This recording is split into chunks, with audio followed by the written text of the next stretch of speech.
go. Welcome to the post-game show live at Hey Social, brought to you by the one and only 1800 Tequila. It's been a good night. If you were drinking for every time the Lions scored, you are hammered by now.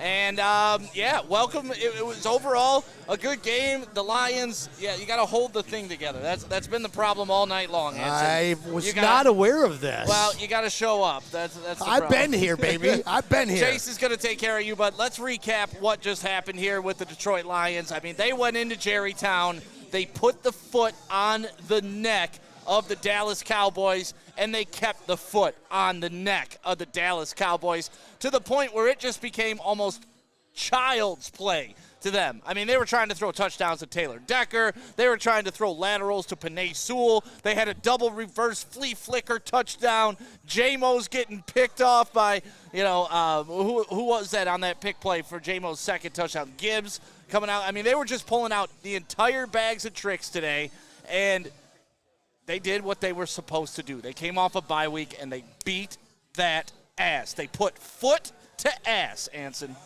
Well, and realistically, this is exactly what we have been waiting for this season. As Lions fans, we knew we had a very special team on our hands.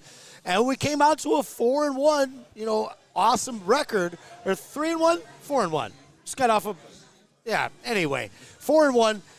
This team, we wanted to see them absolutely murder another team. We wanted to see them come out and step on necks, because we've had the lead, we've controlled games, but we have never just stopped somebody. Just absolutely blew them out, and that's what we want to see. But plus, we got to remember, the Lions had this game circled on their calendar since Week 17 last year. They've had it circled since 2015. True. I mean, True. every time these dudes go to Dallas, some bullshit happens. And bullshit happened today. The Penei Sewell touchdown, that was some bullshit that we would have been mad about if they called it back in a tight game. Yep. So, it happened, but what did they do? They separated themselves so much the referees couldn't have controlled this ball game. No matter what the refs did, it was a bludgeoning. And I tweeted out earlier that, to me, when I was watching that game, the Lions' offense is Mike Tyson. They are Mike Tyson in metaphor, right? They're going to body punch you with Montgomery, going to body punch you with Montgomery, going to hit you with that hook with St. Brown. And as soon as you're looking, boom, that uppercut with J-Mo. Big play, knocking your ass out, and it's literally what Tyson used to do to people. My favorite boxer of all time, and now my favorite offense of all time.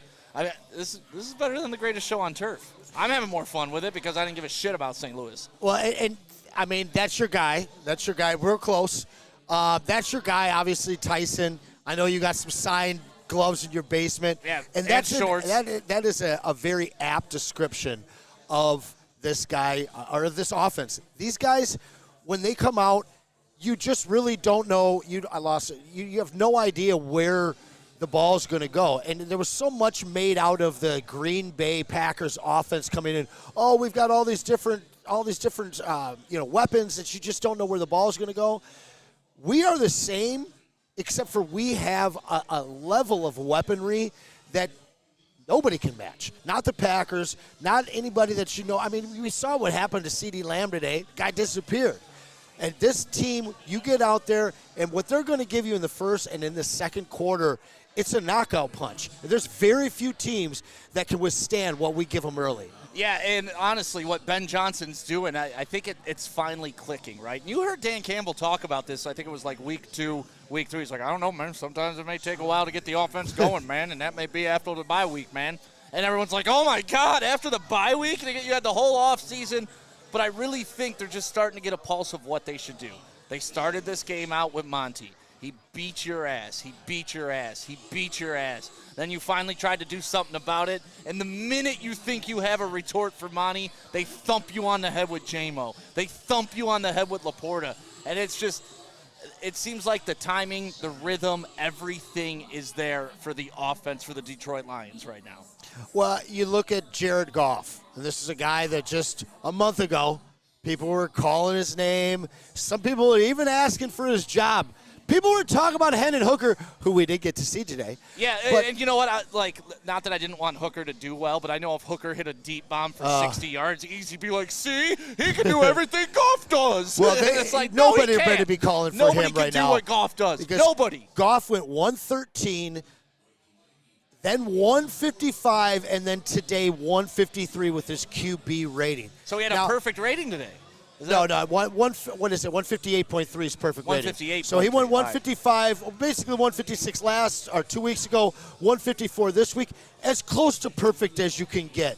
You don't normally see a full volume of passes, turn into a perfect rating game. But anytime you can see somebody over 140, it truly means that the system is being run by an offensive coordinator that understands his personnel, and then it's being executed by that personnel perfectly. Because you look at these guys over the last 3 weeks, and who the hell is going to beat them? Yeah. Now we got to get to the point where we didn't want to get to. Because we didn't want to start. Can we take another 10 minutes? Listen, the Lions just went into Dallas and put up 40-7, right? We should not have anything negative to talk about in this game, and we didn't want to start off the show with the bad news, right? We wanted to, hey, 10 more minutes. I got good news and bad news, Hanson. What do you want first? We gave you the good news first. Yeah. People in the chat been waiting for it. Now, as a Lions fan, have you ever really, truly been able to triumph? Wasn't every great victory, every great moment, every great era just touched with tragedy of some sort? I mean, we go back to thumbs up Mike Utley, Eric Andolsek. I said that during the watch party. That was the most emotional Carter player off the field that I've had for the Lions since Mike Utley. Well, as much as it hurt with Mike Utley, what Aiden Hutchinson means to this team, what he means as a personality. I mean, everybody loves this guy in Detroit. People love this guy nationally. He was assaulting the single-season sack record. So when you see an All-American guy like this that plays the right way, that says all the right things, that's never in trouble, that's always, always running his motor until the play is done, I mean, at the very least, I'll say this. If this is the last we see of him in 2024, it will be. It was on a sack. Yeah. It was on a sack. And you know what? When it first happened, I was like, they'll put some pins in it. He could be back in 8 weeks. Yeah, you said that to me. But then I did. And then I looked up what happened to Dak when he snapped his ankle like that. It was 8 months. 8 months is the recovery period. That was for Dak. And I mean, this is probably more of a 5-month type of dude. I hope so. But either way, that's the off season, right? Yeah. I mean, we're not talking getting Hutch back at all this season. And as devastating of a blow as that is to the defense, it's now on Brad Holmes to try to fill that gap, whether it's a team effort and they believe they still got the guys in the locker room, or they're going to go try to get somebody. I don't know who's available as far as who they would want to go get. The name that everybody clamors for is Max Crosby. Yeah, that's the pipe dream. That's the Detroit pipe dream. So I pitched that to Neil Rule about a week ago, 2 weeks ago, right? Because Neil's tremendous with the salary cap, right? Okay. Neil understands the salary cap like nobody's business.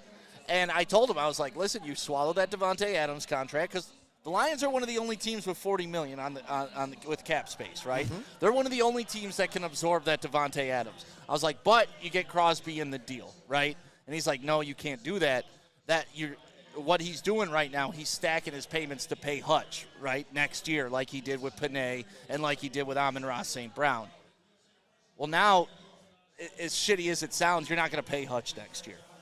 You're not. He's not going to get that. Easy told me flat out, don't even say it. Don't even bring up the fact that it's probably a good thing that we didn't sign him. We need to know what the situation is there. Max Crosby, though, listen. But you have the money, and he's the guy. If you get Max Crosby, not that we're going to forget Hutchinson. You cannot forget Hutchinson. But listen, it makes the loss, like, with all palatable. love and respect to Neil Rule, first you have to look at who this regime is. This isn't a team that is willing to trade 2, 3, 4 draft picks to get the player they want. They're looking at a long-term, I want the next 10 years to be a 10-win team. Yeah. And so for me, I think Max Crosby's out. Let's skip past him. Okay. We've been fantasizing about that for a long, long time now. Let's talk about Azeez Ojulari and then Hassan Reddick. Yeah. Sorry, I got a lot of notes here that are a little crazy.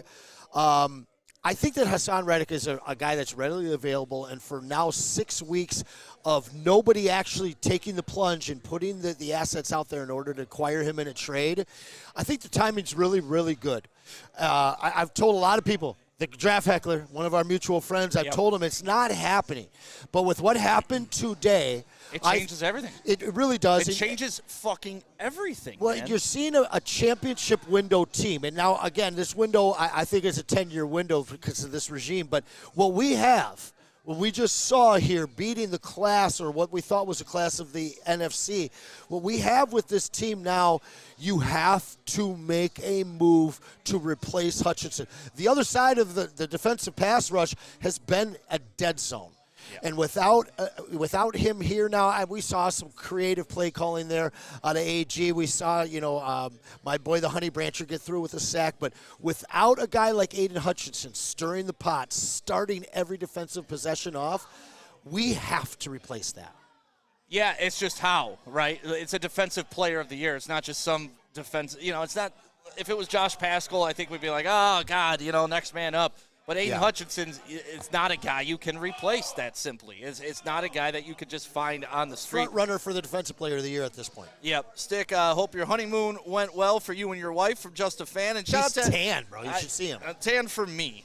Tan for me. And shout out to everybody in the chat. If it's your first time watching the postgame show here on Woodward Sports, my name is Stick. That is Anson Wells. We've been doing the postgame show here for 4 years.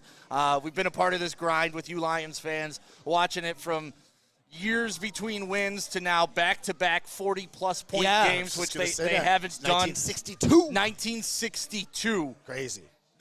And we used to watch Lions games, and they were always setting records, but it was for other teams, right? It was like, the Minnesota Vikings haven't scored 50 points in 8 years. It's like, oh, shit, it's going to happen. But now the Lions are that team, and I love the fact that they did not back off once Aiden Hutchinson got hurt. And you know what? Like, on the post-game or on the watch party, it became a Morgan here, right? Everybody just was like, oh, man, it got real quiet, real dim. But when they got the ball back on offense, Dan Campbell and Ben Johnson, it seemed like they knew that team needed a little pick-me-up. And that's when they started running some fun plays, trying to get the offensive linemen some touchdowns, all that cool shit.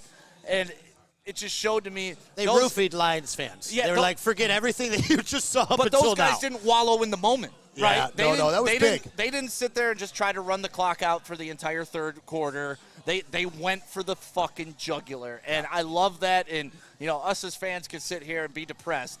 Those guys, zero opportunity to do that. Yeah, that was a major moment. There was an emotional void that was created where, like you said, here it was quiet. Lions Nation, one pride, everybody was quiet after that. I think we're all saying prayers for Aiden, for his family, for everybody that supports him. I know that this guy, out of everybody, if we're going to see somebody come back in record time from whatever injury it is that we find out that he suffered today, that's the guy that's going to be able to come back. But like you said, this culture of this team not only realized that moment, but had the personnel to overcome that moment.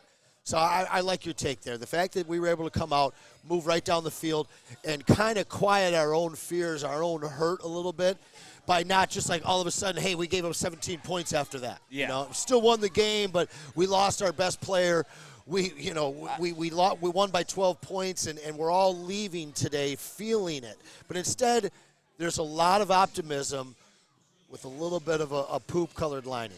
Yeah, and that's what you got to take out of this game. And honestly, that's why I wanted to start the show off on a positive note.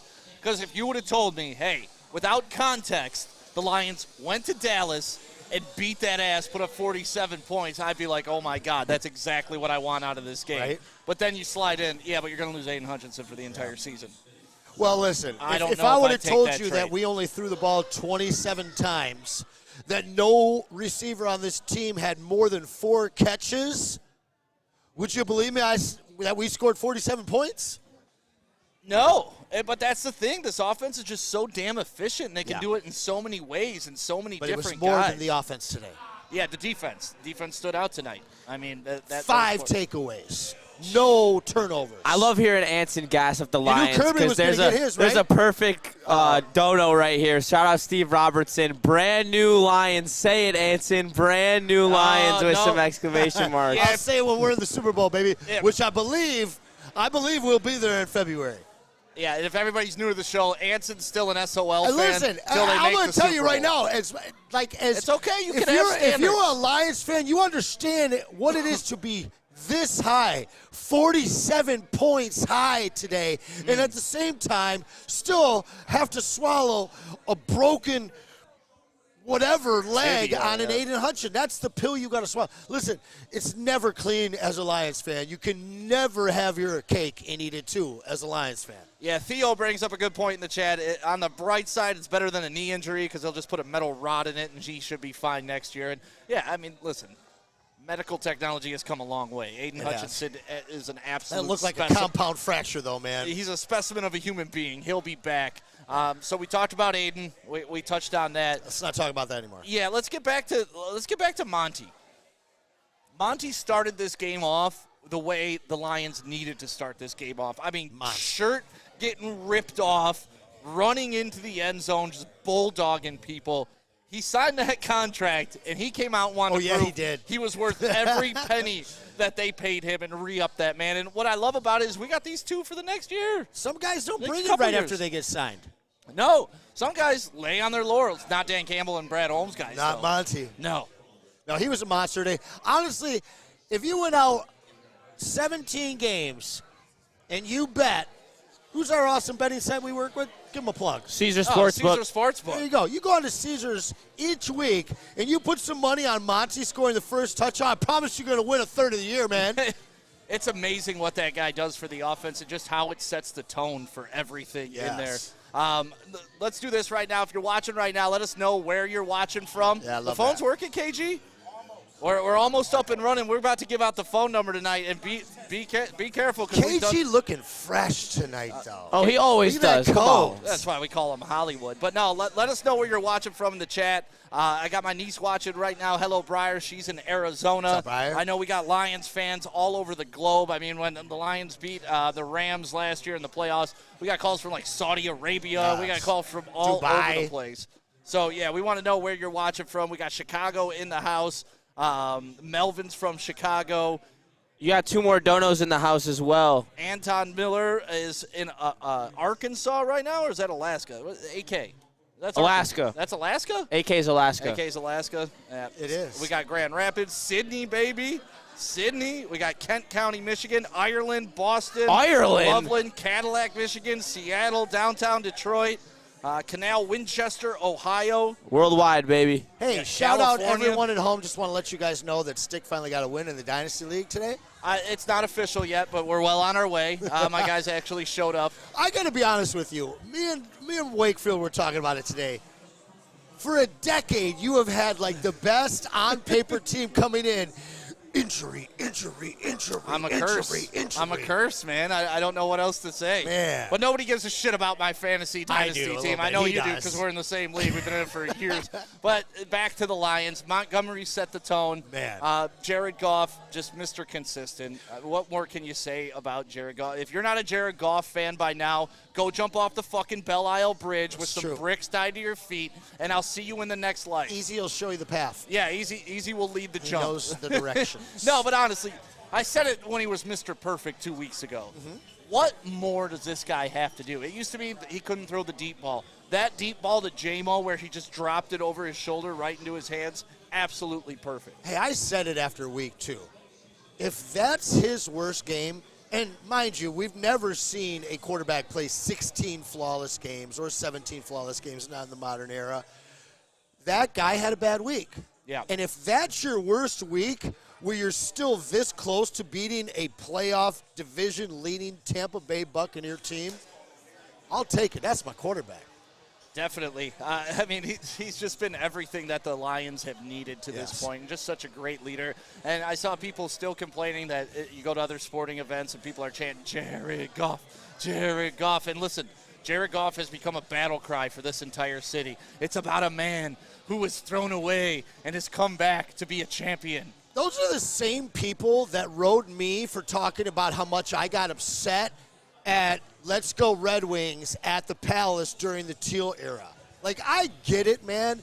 But listen, this is the Lions. We never had nothing. So the fact that we are cheering on the most maligned position we've had in Detroit football history, we got a hell of a quarterback on our hands, Detroit. My favorite quote is, he was fed to the pack and came back leading it. That's my favorite quote about Jared Goff. Who's that, Dan Campbell? That's my quarterback. I don't know who said that. I saw it somewhere on the internet. Yeah, I mean, he's the guy. It's been so fun to watch Jared Goff do his thing. For Ben Johnson to come back with the continuity, I know we posted a graphic, a couple weeks ago, that this is the longest tenured offensive coordinator, defensive coordinator, and head coach in the NFL. That package. Really, the three of them? The three of them together. There's changeover. Year 4. Year 3 with all three of them. This is year 4 with all of them, isn't it? I believe it's year 3. Year 4. Year 4. No, year 1. Their first year was. AG was not the. Oh. Remember? No, they all came in. This is their 4th year. Fact check. Somebody let us know. Continue. Either way, whether it's 3 or 4, it's the longest tenured in the NFL right now. That's not for long. And that continuity. Yeah, but that's what we said last year, too. Remember? Ben Johnson was going to leave. But the fact that we're still here, that speaks volumes to who the guys are that they're hiring. Well, and what it does is that continuity is you look at it like graduate level courses, right? Year 1 in Ben Johnson's offense was Ben Johnson 101. We're now in Ben Johnson 301 or 401, right? And that's why you're able to see the flea flicker passes. That's why you're able to see the double reverses. That's why you're able to see the hook and ladder to fucking Penei Sewell. That was wild. What the wrinkles that it almost is like Ben Johnson's board. I didn't want to see that at the end of the game though. At 37-9, save that shit. I don't think they care though. That's the thing. They don't. Like during the bye week, Ben Johnson got high as hell. Just sat there and thought of the most creative plays that he could. And he was like, you know what? He's like, we're gonna call this one 0 fucks. Yeah, let's go. We're gonna call this one Penei screws you, and that's exactly what they do. And it's so fun to watch him have fun coaching. I can't remember the last really offensive coordinator that the Lions have had that just had fun. Now, whether that means, they didn't have the people to do it, but Jim Bob Cooter was not doing that on the sideline, even though he had Megatron at one point. Cooter was fun. But no, you're right now. I think about it. Ben Johnson didn't really take over as offensive coordinator until about halfway through that season. Isn't that what happened? Yeah. Okay, so then this is their 3rd full season. Thank you. And I'm hoping that maybe we can keep these. Yeah, he got one. Hoping that we can still keep these guys together. I know that Jacksonville's hot on Ben Johnson's trail. They talked about it yesterday. Their owner came out and flat out said God, what an awful football team that was. Watching that game Did you watch it this morning? That was terrible. They're I love NFL football, terrible. and I always tell people I'll watch any game at any time. Terrible. It was so bad watching that Terrible. game. They made Caleb Williams look like he's a decent quarterback. Well, and Caleb's looked really good the last 2 weeks. He's played 5 bad defenses, and he's played 1 good one, and he got smoked. But that game for me, you saw 3 different touchdowns dropped for Trevor Lawrence. They couldn't stop giving the ball back to Chicago. Honestly, Chicago is not that good of a team, but their defense is such a catalyst. They're able to force turnovers and get things going and get the other team off the field. They're going to be a tough outing. But you think they're going to go after Ben Johnson? They're going to have to stay in the game. See, with Ben Johnson, I feel like, and this is just my feelings, it's not what it may be actual, but I feel like he loves being an offensive coordinator. I would agree. And sometimes guys don't want to be the head coach, right? Like, here, most recent example, Robert fucking Saleh, one of the best DCs you've ever seen when he was in San Francisco. When he gets to the head coach level, little different ball game, you're overseeing a ton of stuff, and I just feel like Ben Johnson loves being just an offensive coordinator. He can come in every week, play with his little pins on the board or however he draws up plays and just be immersed in that and not have to worry about managing the clock, the minutia of special teams, all that bullshit. And he gets to just be the most beautiful mind as an offensive coordinator. And honestly, he loves working with Dan Campbell. I'm still reviewing your fact that you dropped on me of these three guys being together for 3 years, being the longest stretch tenure for a defensive, offensive coordinator and a head coach being together. I've battled with the heavyweights and a few others for the last 2 seasons. I felt Ben Johnson was coming back. If the Lions don't win the Super Bowl this year, if they do win the Super Bowl this year, which one do you think impacts his decision to return more? I think if they win, they'd want to run it back. Honestly, to me, if they don't win, I think that he wants to get it here. That's why I'm saying I don't think Ben Johnson leaves. Yeah, I don't honestly, either. in my heart, and that may just be me being hopeful, but I honestly don't think Ben Johnson leaves. Do you want to go to Jacksonville? Is that what you want to leave for? Yeah, do you want to? No. I think Sticks got a really good point, though. I think the offensive option that you need to be looking at is Cliff Kingsbury for the Cardinals. He was an awful head coach, but you're seeing at the Commanders, he's having a renaissance with their offense.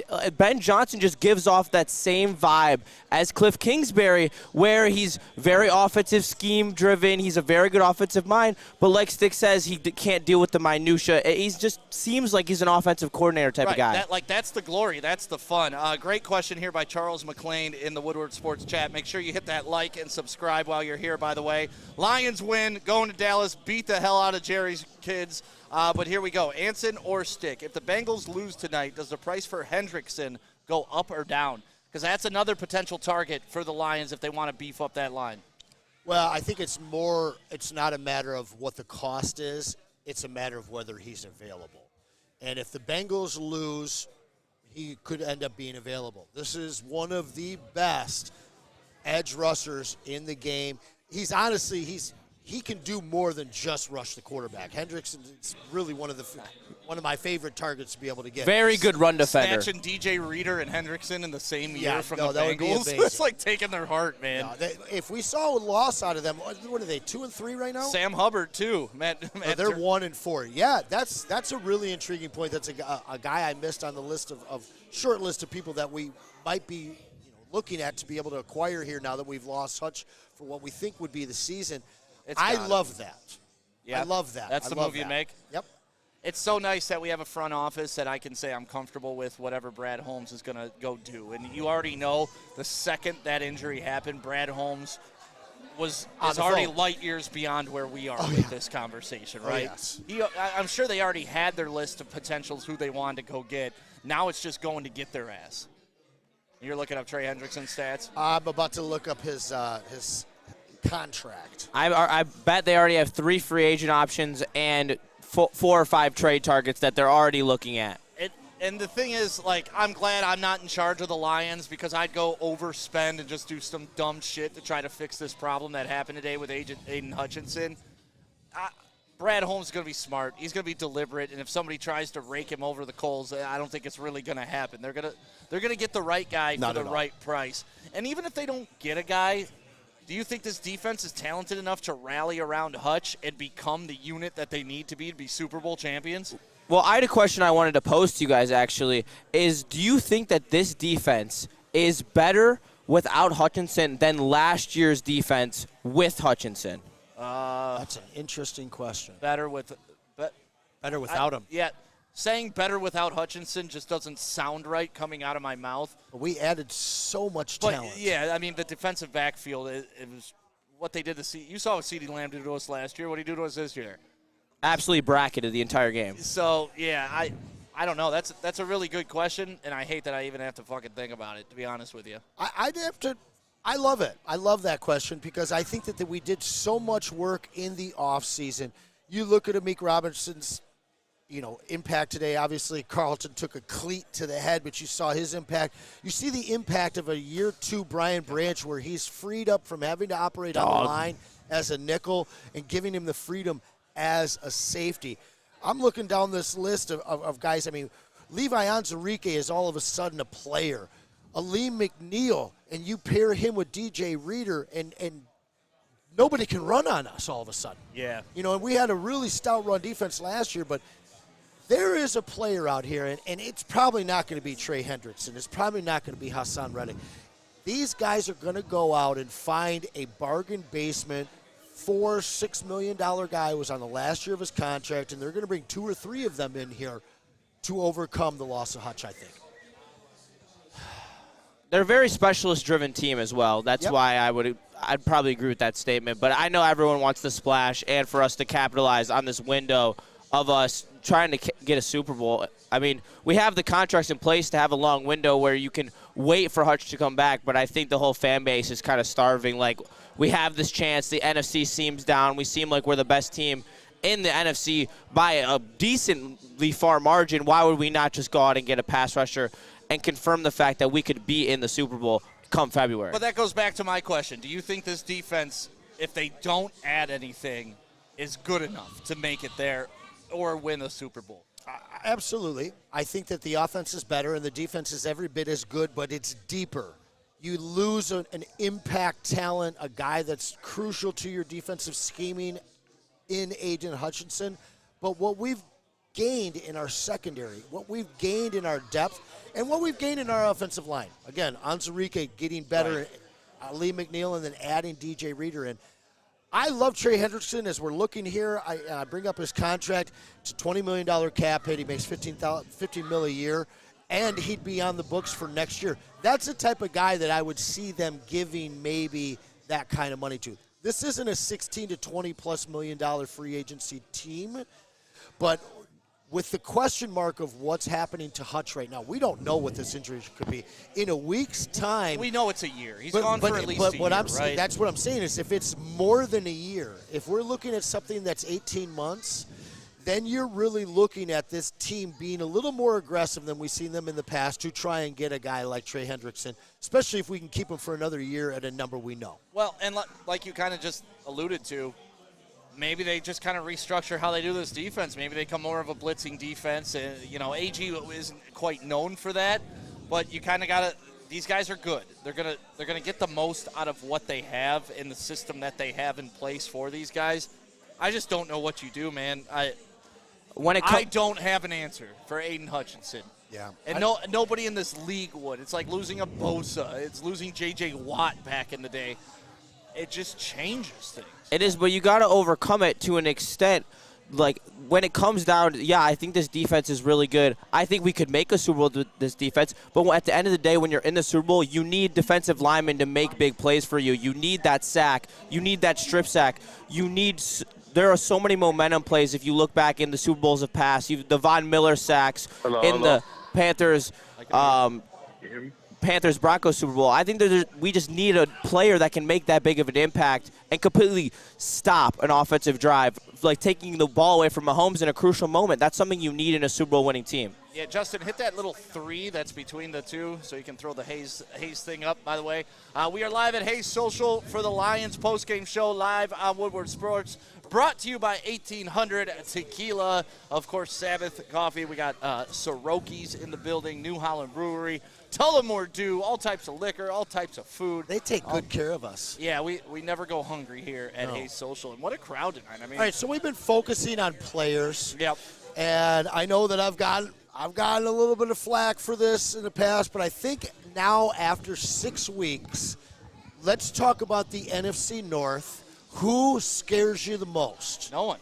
Okay, but we got to talk. I know what you're going to say, the Vikings. No, I'm not saying the Vikings. I still think it's Green Bay. Everybody threw away the Vikings like they weren't somebody we should worry about. The Vikings are not good. Well, the Vikings are good. They have one of the best defenses in the league. You got the Bears have one of the best defenses in the league. And Green Bay, they've got a very complete team up and down. I'm not scared of anybody. You don't have to be scared of them. Who do you think takes second in the division? How about that? I don't know. No? They all tie for last. The Packers. Justin, honestly, pop in here, baby. We got a good division right now. I now. got the Packers. As the second in the division. I think the Packers finish in second. I think the Vikings come down to earth eventually. There's going to be some scheme changes that gets the Vikings later in the season. There's too much tape on Sam Darnold. Like, he's just having a Linsanity run right now. It's really hard to buy. What happened the last time the Vikings started 5-0? They missed the playoffs. Exactly. They're known for this. Or like my another comparison I want to make is like the Giants when they beat the Vikings in like the first round of the playoffs. Like they remind me of that Vikings team that was really good, really talented, but they had glaring holes. I respect the Vikings. I think they're a solid team. They might win one playoff game, but they're nothing to fear. See, like I don't fear anybody. I'm in Stick's boat. Yeah. But if I were to have a team that like I'm most worried of losing to, it would be the Packers. Because the Packers have a very good infrastructure, very good coaching, and the line play to compete with the Lions. All the teams I was worried about, I'm no longer worried about, right? Truly. San Francisco. Are you worried about San Francisco? When they get healthy, maybe? I mean, they lost 3 games in a row last year, and everybody wrote them off, and then they came back. But without CMC, are they really anything? Dallas is not a right, worry. Dallas isn't which a it worry was last anymore. year. Philly? Green Bay worries. Is Philly a worry for you? I mean, they struggled big Tampa time with Bay? Cleveland today. Tampa Bay, maybe? Yeah, it's kind of the usual suspects. The guys that made it last year, there's some new faces. I'm not really worried about the capital. I feel like the Lions have progressed more than any of those other teams. Like, the Lions have gotten so much better this year than they were last year. And while other teams have regressed, I feel. Not all have regressed. Aside from Green Bay. So a few have taken steps forward, but not as big of we're 10 steps ahead. They're maybe 4. Well, right? I look at San Francisco, and you lose the best running back in the league.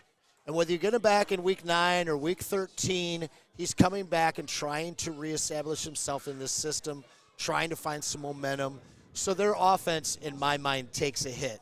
Then you also have the off-season distractions of a Brandon Ayuk not being able to sign, getting him into camp without any actual training camp time.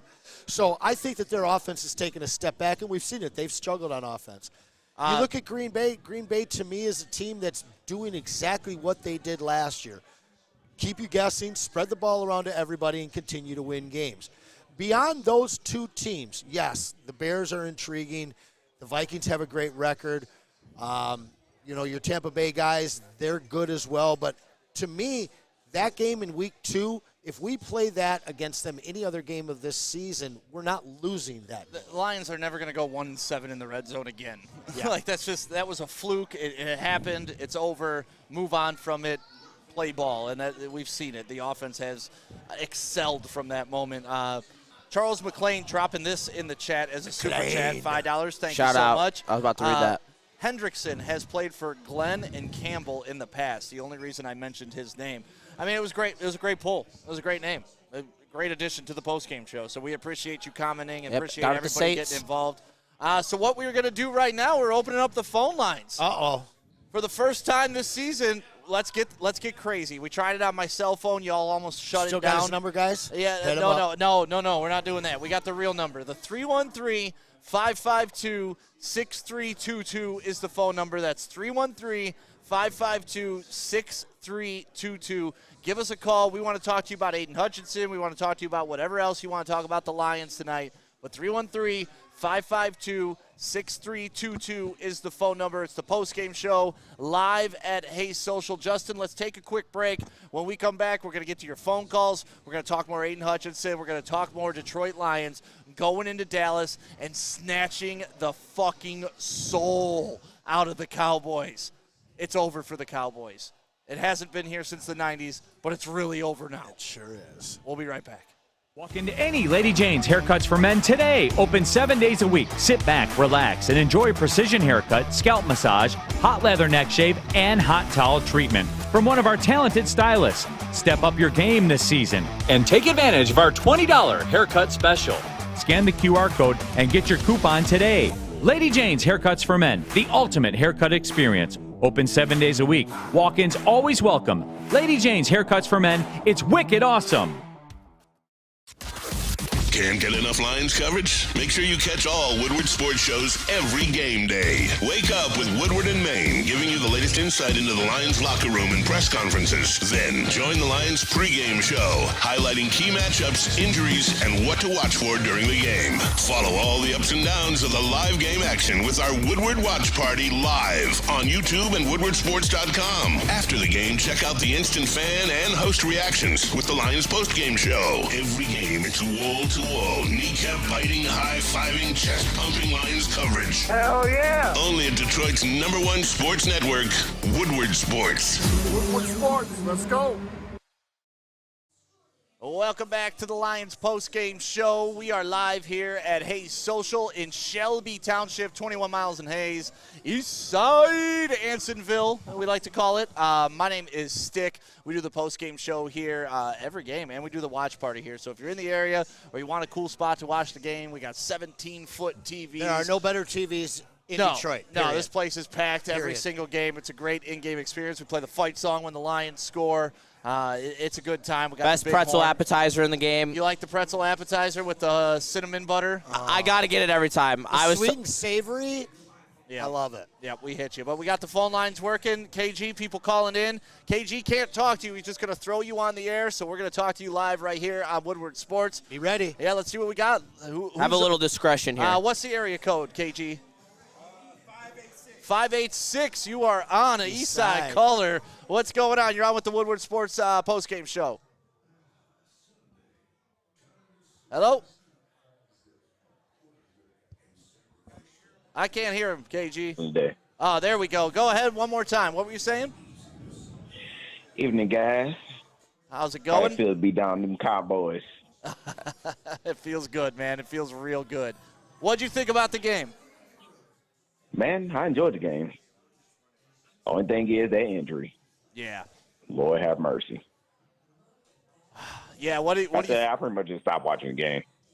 It was hard, honestly. Like, if you go back and watch the watch party, it damn near shut everybody down. They didn't know what to do. What were your emotions when you saw that with Aiden Hutchinson? Man, when I first seen that, all I did, everything just stopped. It was like, really? Finally beating the Cowboys down. And, of course, something happens.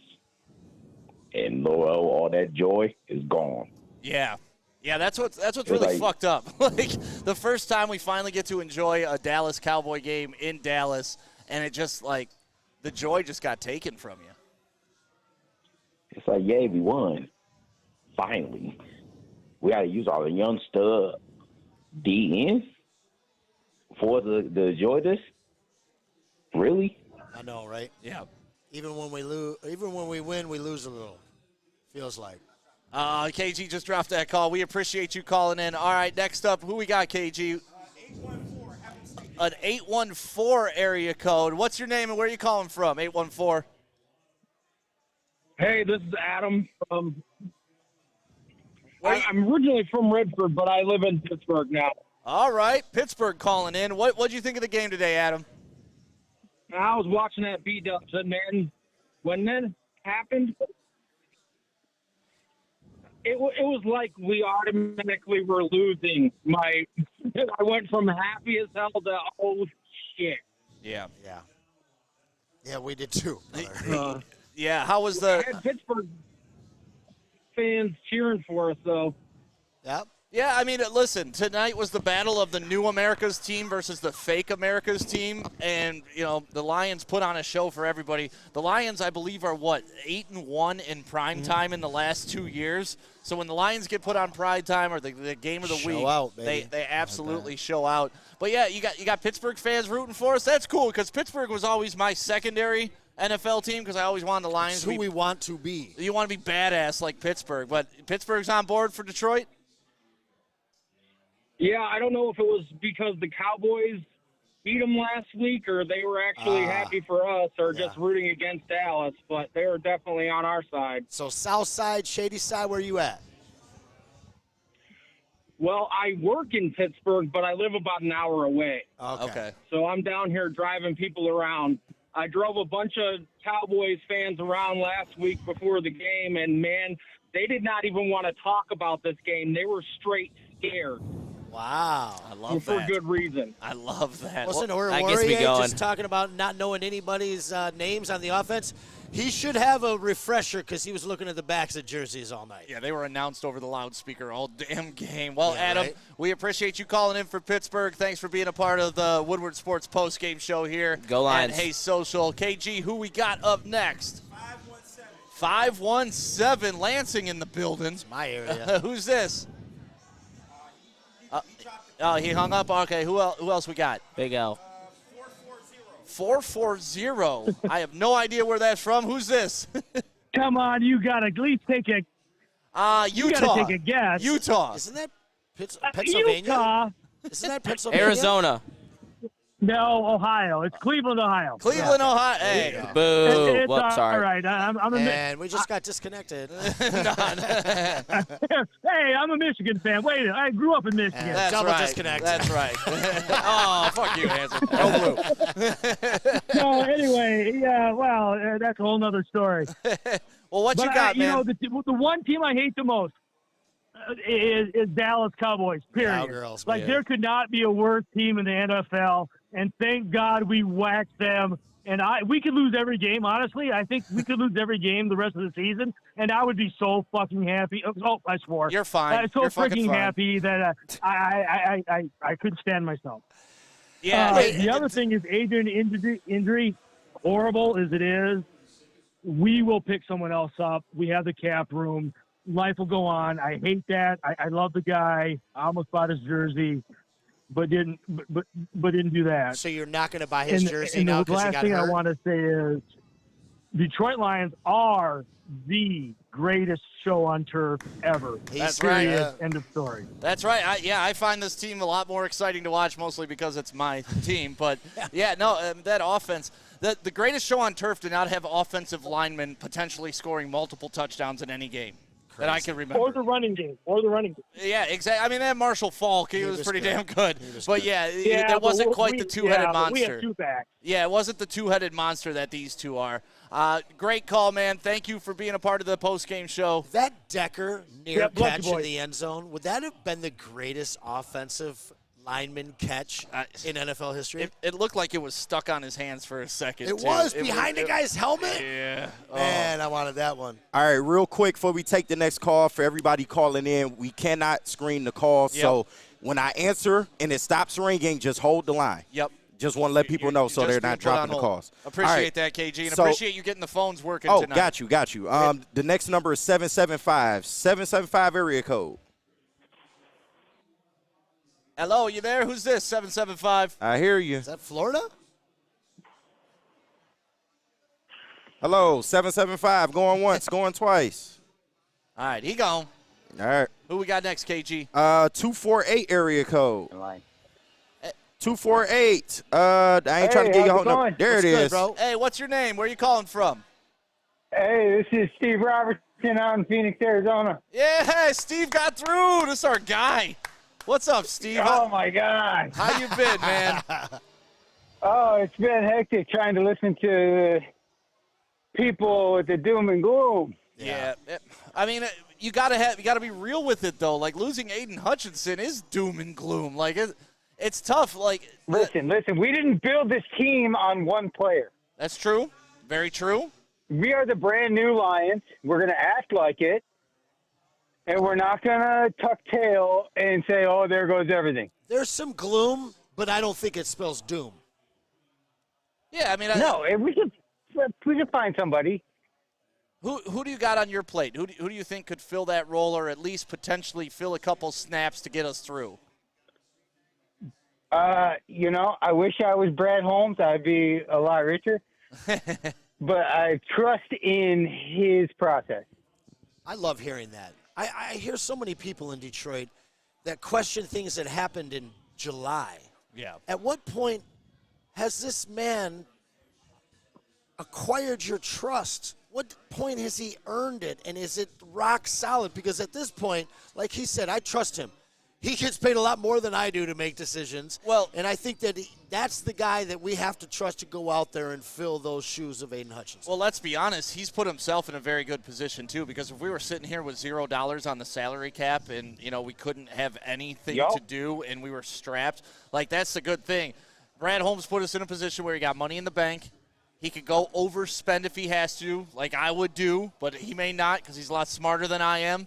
And we're going to get that fill-in. We're going to get that fill-in. But I love your attitude, and that's the tough part when you're talking about this. 47 points! Yeah, 47 points in Dallas. Yeah. Like, what? And even more importantly, what? On the road. 9 and half that game was played without Aiden Hutchinson? So I mean, we held them. You know, both sides of the ball are doing their job at this point. The way that it boils down is the brand new Lions find a way. Yep. Now we're going to face the biggest find a way without Hutch, but we're going to find a way because we're the brand new Lions.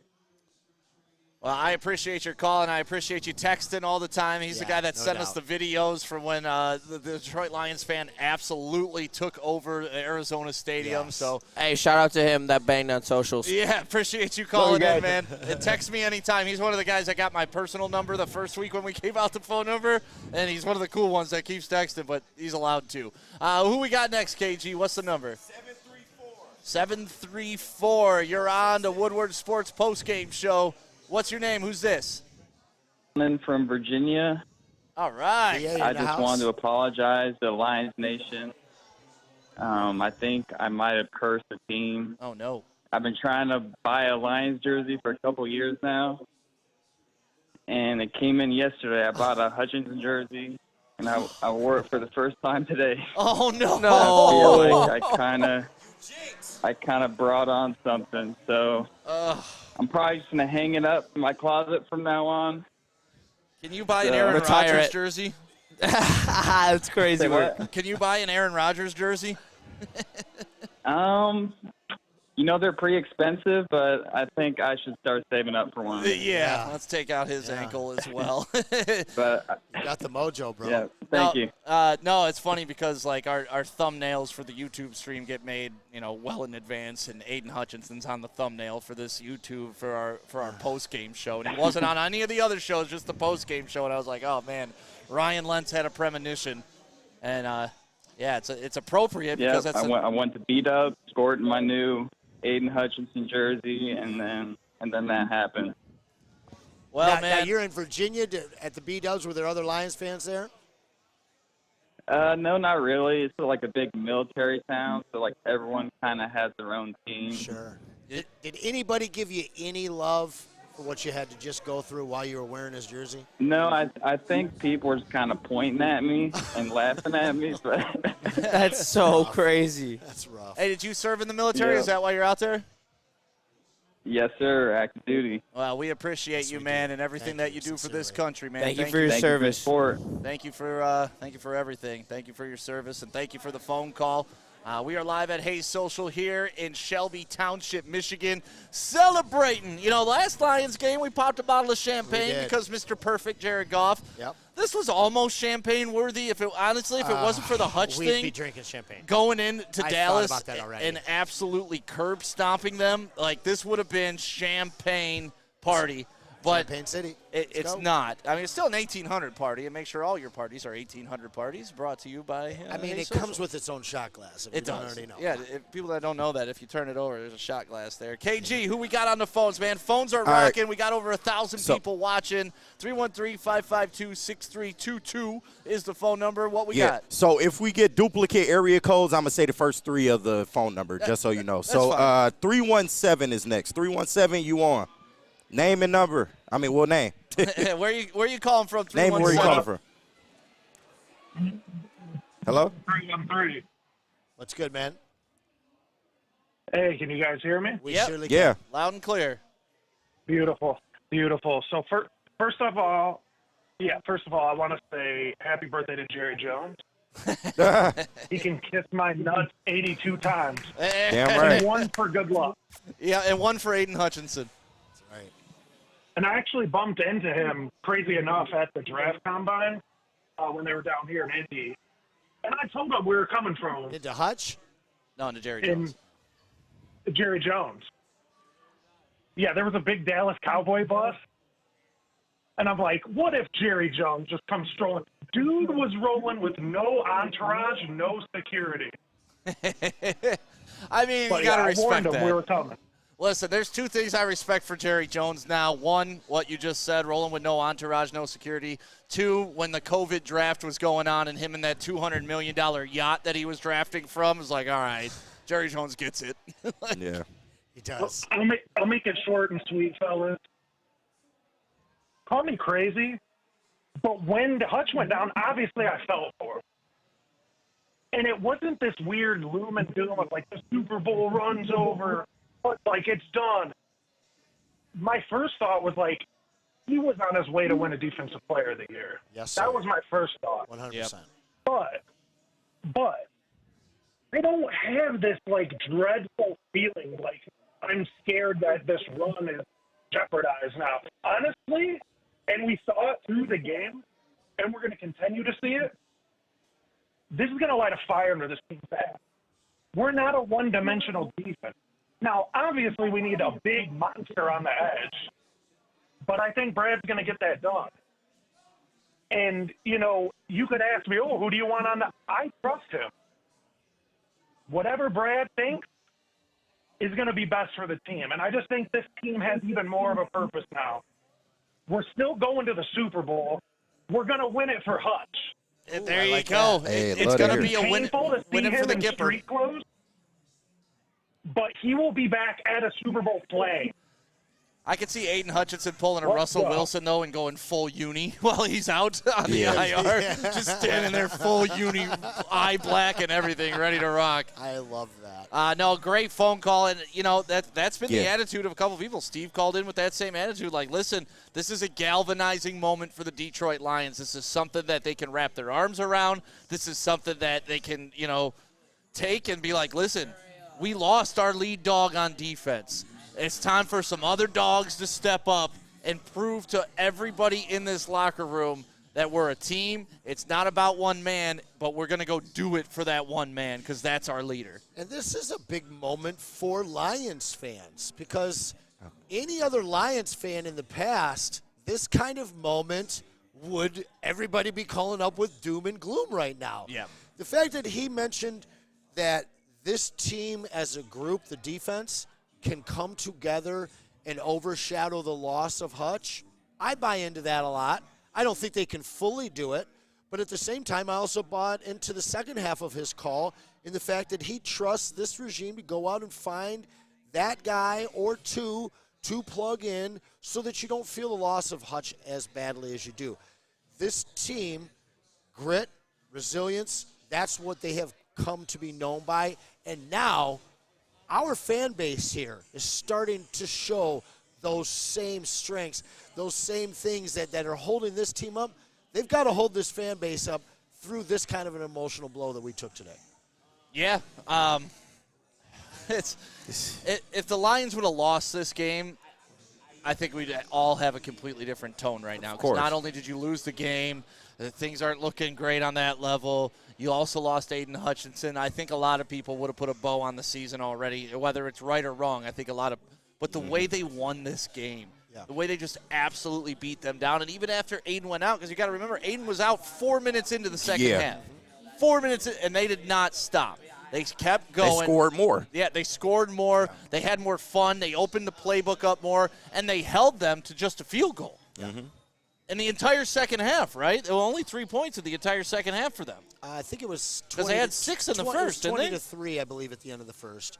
Okay. So I think that they scored. So they had 6 or 3 points in the second regardless, half. Who gives a shit? That's awesome. Yeah. Especially without Aiden Hutchinson. Aleem McNeil had 2 sacks. Like, they were putting pressure on Dakota Rain all day long. Well, like you said, you know, if this game finished differently, even with a win, if this was a 30-29 win or a 30-27 win, Lions fans would be sweating it. Yeah. But we dominated on both sides of the ball from start to finish, and even with the loss of Hutch, our defense just didn't skip a beat at all. El Gato, this is another James Houston situation, shaking my head. It's time, right? Well, I know. I think he was pointing to someone on a streak that gets hurt, like James Houston did. Yeah. But it may be James Houston's opportunity to prove that he is everything that he was for those short games in his rookie year. To start the season on the depth chart, he was the immediate backup to Hutch. Yeah. So you got to plug him in at this point. Yeah. Let him play for a week. See if he can affect the offense like he did last season. And if he can't, then that's when you go and make the move. Because we've got, about 2 weeks before the trade deadline is week 8, correct? Yep. So gives us 1 week to see who we are without Hutch. Lions bad guy fan Johnny K in the chat. We should all remember This is a very serious injury, and we don't want him back quick. We want him to recover, and we want him to take his time. I'd be okay with him coming back in week 12 of next year. Facts. You're He's with definitely that? done for this year. Yeah, I don't need him missing a whole goddamn season, well, 2 seasons, though. It just depends on how bad it is. I know. I don't want to rush him back by any stretch of the imagination. And they won't. The Lions won't. Yeah. Their track record says that they won't. Yeah, and God, And he's not a guy that has to get acclimated. Hurt, man. Of all guys. Not that I want anybody else to get hurt. Of Hopefully course don't not, take but- that out of that context. But That's your best player on defense, arguably the team. and then Arguably the team. Arguably the team, but definitely your stud on the defensive line. I mean, listen, we got linebackers now that are serviceable. We got defensive backs that are serviceable. You know, if a defensive back went down, there's the next guy up. Right. There is no next guy up to match what Aiden Hutchinson brings. Absolutely not. There isn't. God, Like, please take Aiden Hutchinson's pain, triple it, and give it to Deshaun Watson. That's wild. He's going through enough, man. Leave Deshaun alone. Shout out to Heartburn Princess. He need the massages, man. He ain't been the same since the massages left. But, all right, you guys want to take another call? yeah, of course. The phone lines are open, 313-552-6322. It's the Lions postgame show live from Hey Social, brought to you by 1-800-TEQUILA. I love when Tim calls it that. 1-800-TEQUILA. Yeah, Tim's like, did we get 1-800-TEQUILA for Right. the postgame show? It's like, and I cannot look at 1800 the same. Yeah. I can't cannot. either now. Like, I never even thought of that until just now. Right. So, yeah, that's what 1800 tequila. They should have a commercial. When you're in trouble, dial 1-800-TEQUILA. Right. Right. I can't believe they haven't branded that yet. Marketing Like, genius They right need there. that phone number. Hey, call 1-800-TEQUILA. You Right. know, like, either way. That'd be a dope little spot. But next caller up is 517 area code 927. 517-927. You're on the Woodward Sports postgame show. Who's this? Hey, this is Ronan 99, guys. How is it? Hey, from the chat. What up, man? How you doing? What's up? I'm doing well. Is there an echo? No, you loud and clear. You're good. Okay, good. Is your radio or your computer on? That's what you'd be hearing about the echo. I'm working. Wait. Either way, just go ahead with your take. Okay, here we go. Now we're good. Yep. Few things. Quickly. Oh, hold on. Compound break is better than a fracture. So Hutch could be back. Right before I got back on, I watched Crosby push his assistant coach coming off the field, and I wondered. I haven't been a go get Max Crosby guy, but at 2-4, possibly 2-5 next week, he might be available. I think he is, and he said he wants to be a package deal if Devontae Adams goes. Ooh. Well, that's another conversation, but I think, honestly, if I'm the Raiders, the only way I'm giving up Crosby is if I can dump Adams' contract. Honestly, like that's another factor. That's the move. Hold Yeah. on. KG's got some breaking news coming in. So, broken by our Woodward Sports team, Aiden Hutchinson underwent immediate surgery at a Dallas area hospital for what the team is now calling a broken tibia. Broken tibia. Yes. And that'll do it. Actually, I just read that on Pride of Detroit, too. And he's staying the night in a Dallas hospital. Typically takes 4 to 6 months to heal, but recovery time can vary depending on the type of fracture and other fractures for a broken tibia. 4 to 6 months. Yeah. 4 Did I say months. weeks? My bad. 4 months puts us at Super Bowl time. I mean, Aiden Quickly, Hutchinson coming back for the Super Bowl would be a nice And story. I'm seeing 3 to 6 here on another one. So, I mean, if there's a guy How I'm about not going to Tim put it Patrick today? past, it's him. Yeah. I mean, true, but we got to look at where his leg was.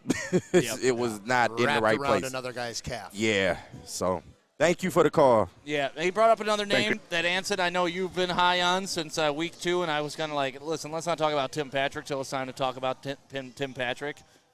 2 weeks ago we talked about Tim Patrick. Today we could talk about Tim Patrick. A 45-yard catch to start the game off. I mean, that big body receiver, that was the one thing missing from this offense. They got their Josh Reynolds. It truly was. That was the one hole on the offensive side of the ball that we had this year. Just didn't have that 6'2 receiver that could go down, make catches, and block. And what we saw out of him early on, just in his first couple of games, was him down the field blocking, the way that we saw J-Mo last year, earning his reps for this year. And now you're seeing him make an impact not just on the blocking side of the game, but also in catching balls. This is a complete wide receiver room. You know, you got the gadget guy in Leaf that does everything. You've got the emerging number one in J-Mo who just continues his breakout. And then obviously you've got a guy who's a top 5 wide receiver in the league. Hey, listen, through two years up until the playoffs last year, you could call the guy a bust. No, but you could not. Anybody trying to call J-Mo a bust right now, I'll bust you in your head. If you don't have Amon-Ra St. Brown in front of a Jamison Williams on any other team, this is a 100-catch, 1,000 or 1,200-yard plus receiver.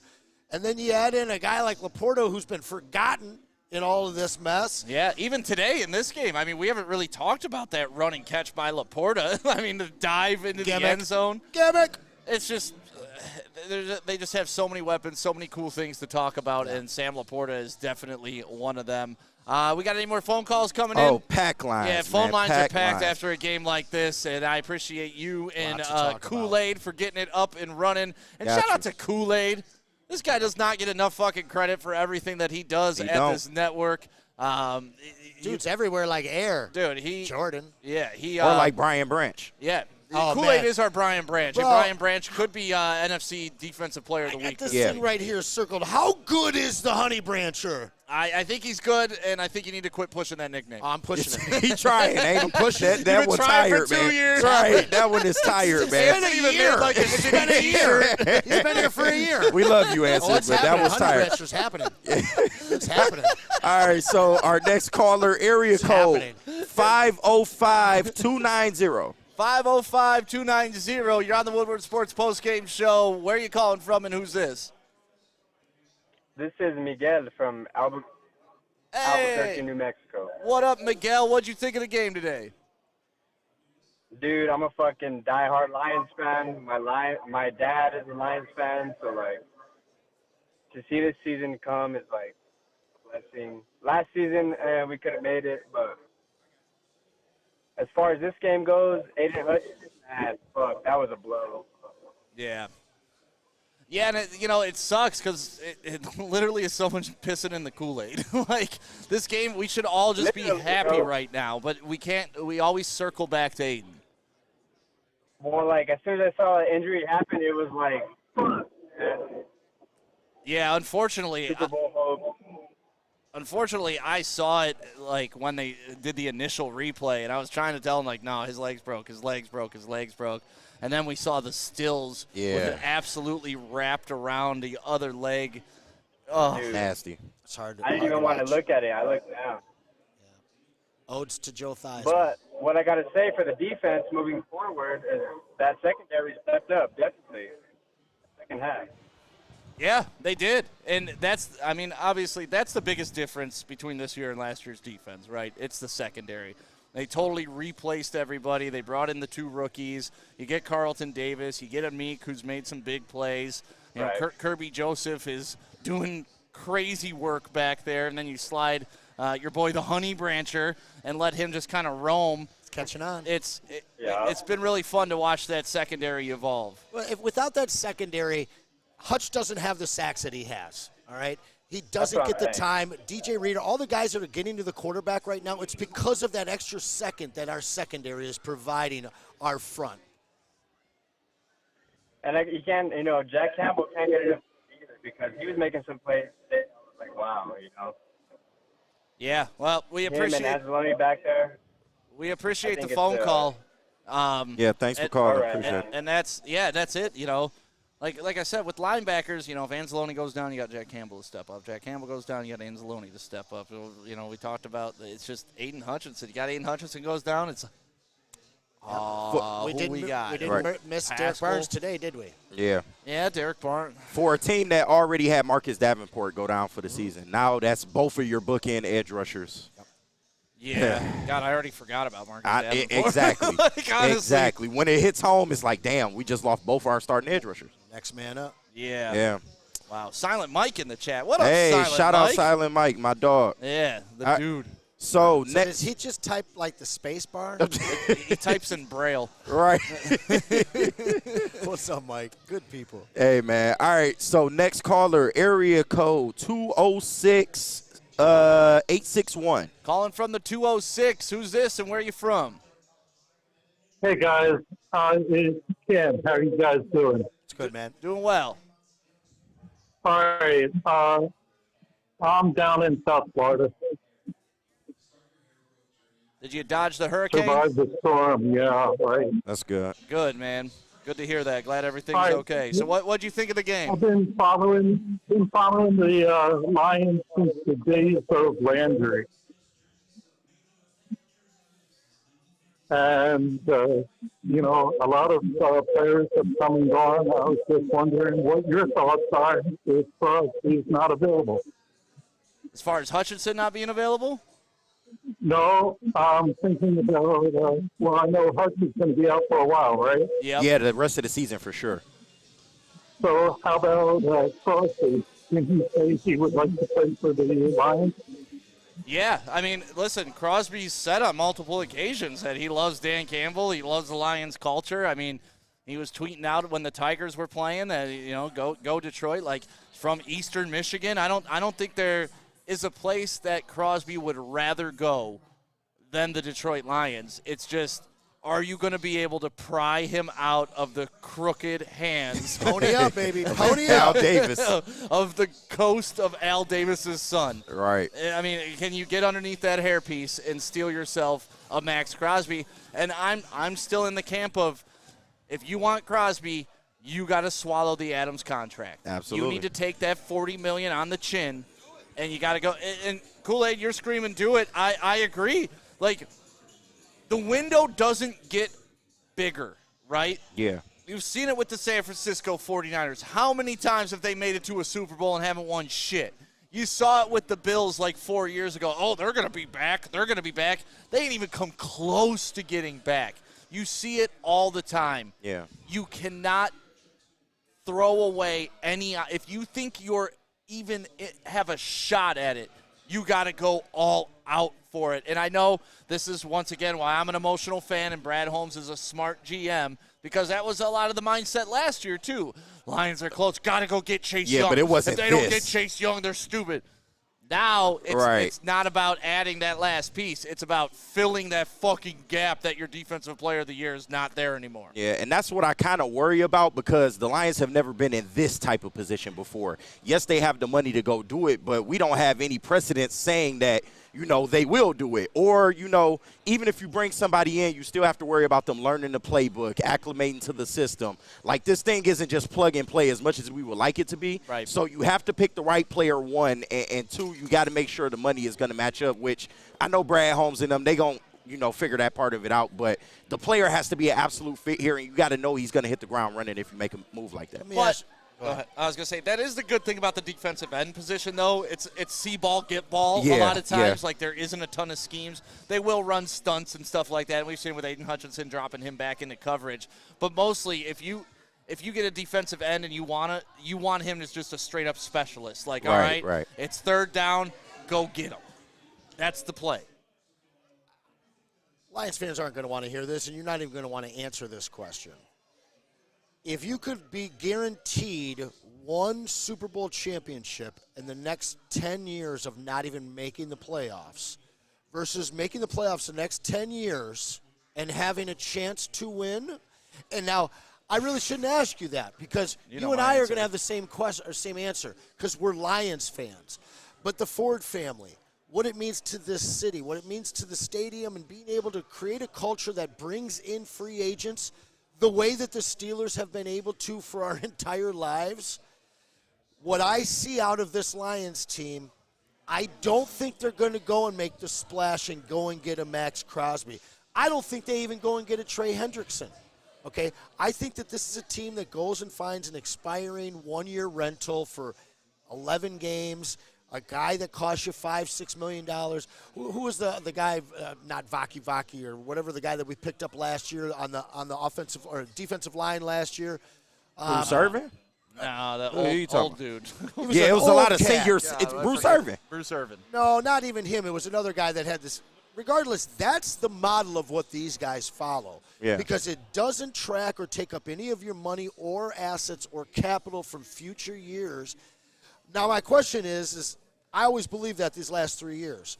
Is this team finally at the point where they've realized we have so much depth, we have so much capital that we can spend that in a major acquisition to fill that window? Like it's not only that, it's understanding our offense is there.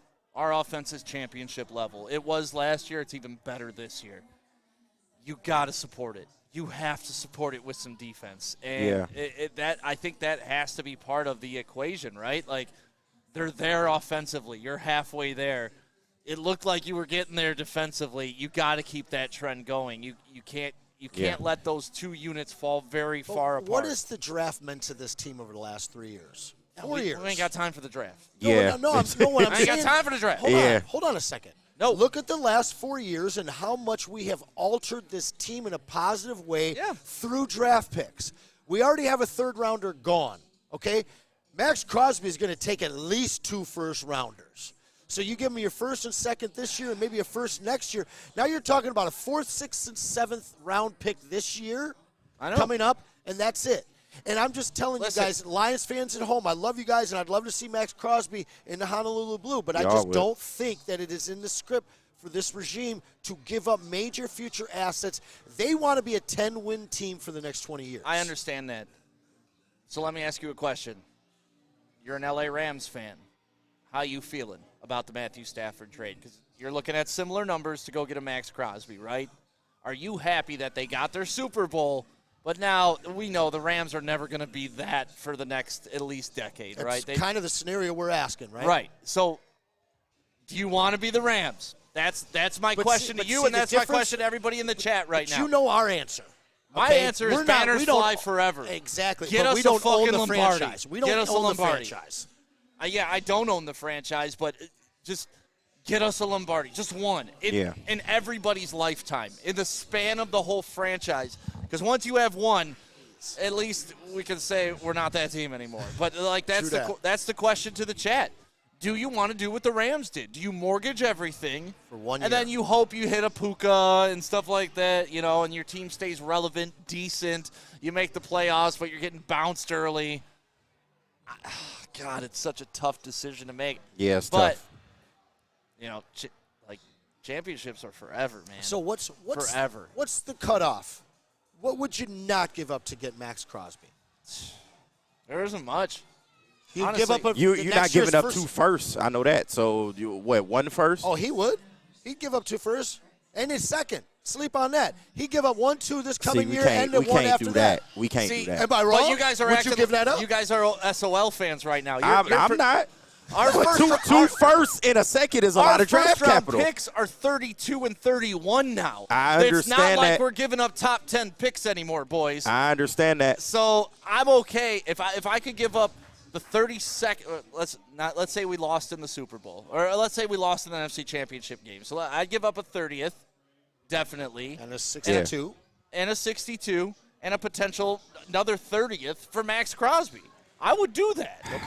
Okay, He would, because you're never like. I don't know if I'm doing 2 firsts. I'll do 1 first and a second all day long. So 2 firsts. Here's my question to you: what would you trade for the number 2 overall pick? Right? What we got Aiden Hutchinson at? Would you trade 2 30ths and a 62? Yeah. To move up to second, because that's how we got Aiden Hutchinson. So, see, this is where the value in those picks aren't what they used to be for the Lions. When we're talking about draft picks, Lions aren't going to have too many high draft picks anymore. But by your I guess it's the number 2, but, look at where we've succeeded and the guys that we've taken year after year, regardless of whether we're drafting at the top or the bottom of the draft. And my thing is this regime and their long-term goal with the Ford family is to win 10 games a year. And by giving up your third already, a first, a second, and a following first after that, that's not the script. That's the script for the fans to get you 1 ring. Exactly. See, everybody, I'm not sure if everybody in the chat's agreeing with me, but I'm seeing. And then it's no guarantee. I know it's Max Crosby, but it's no guarantee that Max Crosby is as close to a guarantee as you're going to get. Well, right? There's no guarantee with the draft picks. No. Crosby is the guarantee, basically.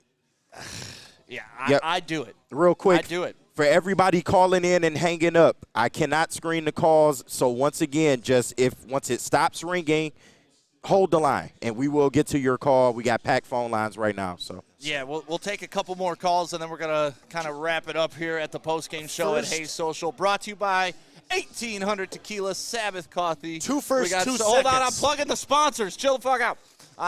We got Soroki's. We got Tullamore Dew in the building. Sabbath Coffee, I was Sabbath crushing. Coffee. You were Yes, drinking sir. out of a nice coffee cup. Anson, the only dude in the bar drinking coffee, but that's Right. cool. Sabbath Coffee, It's hooking Anson, it up. man. And then New Holland with their tangerine space machine. Oh, it's great. We got it. So we bought the cans here at Hayes Social. Last watch party, sold out all the cans. So we got a keg. Now it's on tap. Anytime. It's Come beautiful. by. 21 Mile and Hayes. It right is here in Michigan. really strong. All right, Very Anson, strong I'm beer. sorry. What were you saying before I so rudely interrupted you? 2 first, 2 seconds. Would you do that? Listen, man. Okay. Fair enough. I'd mortgage the next 2 years for a shot at the Super Bowl this I year. would mortgage this coming season. I would give up the first and second. Hell, you can have the 4th, 5th, 6th, and 7th. Because when we come out of this draft, if you can get one talent that you hope impacts it to 80% of what Max Crosby does, you can basically whiff on the rest of the draft, you know? Yeah. You look at what we've done in the past, and we basically have pulled 2 major players with 2 role players. If you get one impact player, a guy of Max Crosby's ilk, I think I'd probably give up all of next year's draft, to be honest with you. Yeah, well, The they whole already. draft, just all in with Well, the we whole already draft. we've missed our third already. We've got rid of that. So 1, Yeah. 2, 4, 5, 6, 7. I'll do that to have him this year. Yeah. I just don't know about that second first rounder, though. That's tough. That is Yeah, tough. but think about it. Because Okay. that's your GM's best attribute is drafting. I get that, but think about it in this context, right? You're giving away 3 draft picks. Yeah. Essentially, one of those is Max Crosby. Yeah. So you're only giving away 2. I hear you. I hear you. I'm trying and to they play got to used make cars the here. money I'm work. doing the shell game. And another thing is the money, because a lot of that money was going to go towards next offseason and maybe re-signing Aiden Hutchinson or Aleem McNeil. So that's another thing that you're looking at, too. You don't have to pay Hutch anymore. And as soulless and as horrible as it is business, baby. Sheesh. You don't have to pay Hutch next year. Yeah. You don't. Well, I mean, this is his third year. You didn't technically have to But pay that's him what- already. But they did it with Amon-Ra. They did Sure. it with It's a Panay smart thing to Sewell. do. But now this you was, don't. That was their Yeah. MO, and you knew that that's what they were saving this cap money for. I mean, what Right, else were they right. saving $40 million in cap space for? Hey, and I'm looking forward to a finally healthy 2025 Hutch trying to earn his contract. I'll tell you that right Yeah. Well, now you're looking at a 5th-year option, Hutch, trying to earn his contract. Yep. Which he should do, but you just got to see how he's going to come back from this type of injury. But that money's available now, guys. Yeah.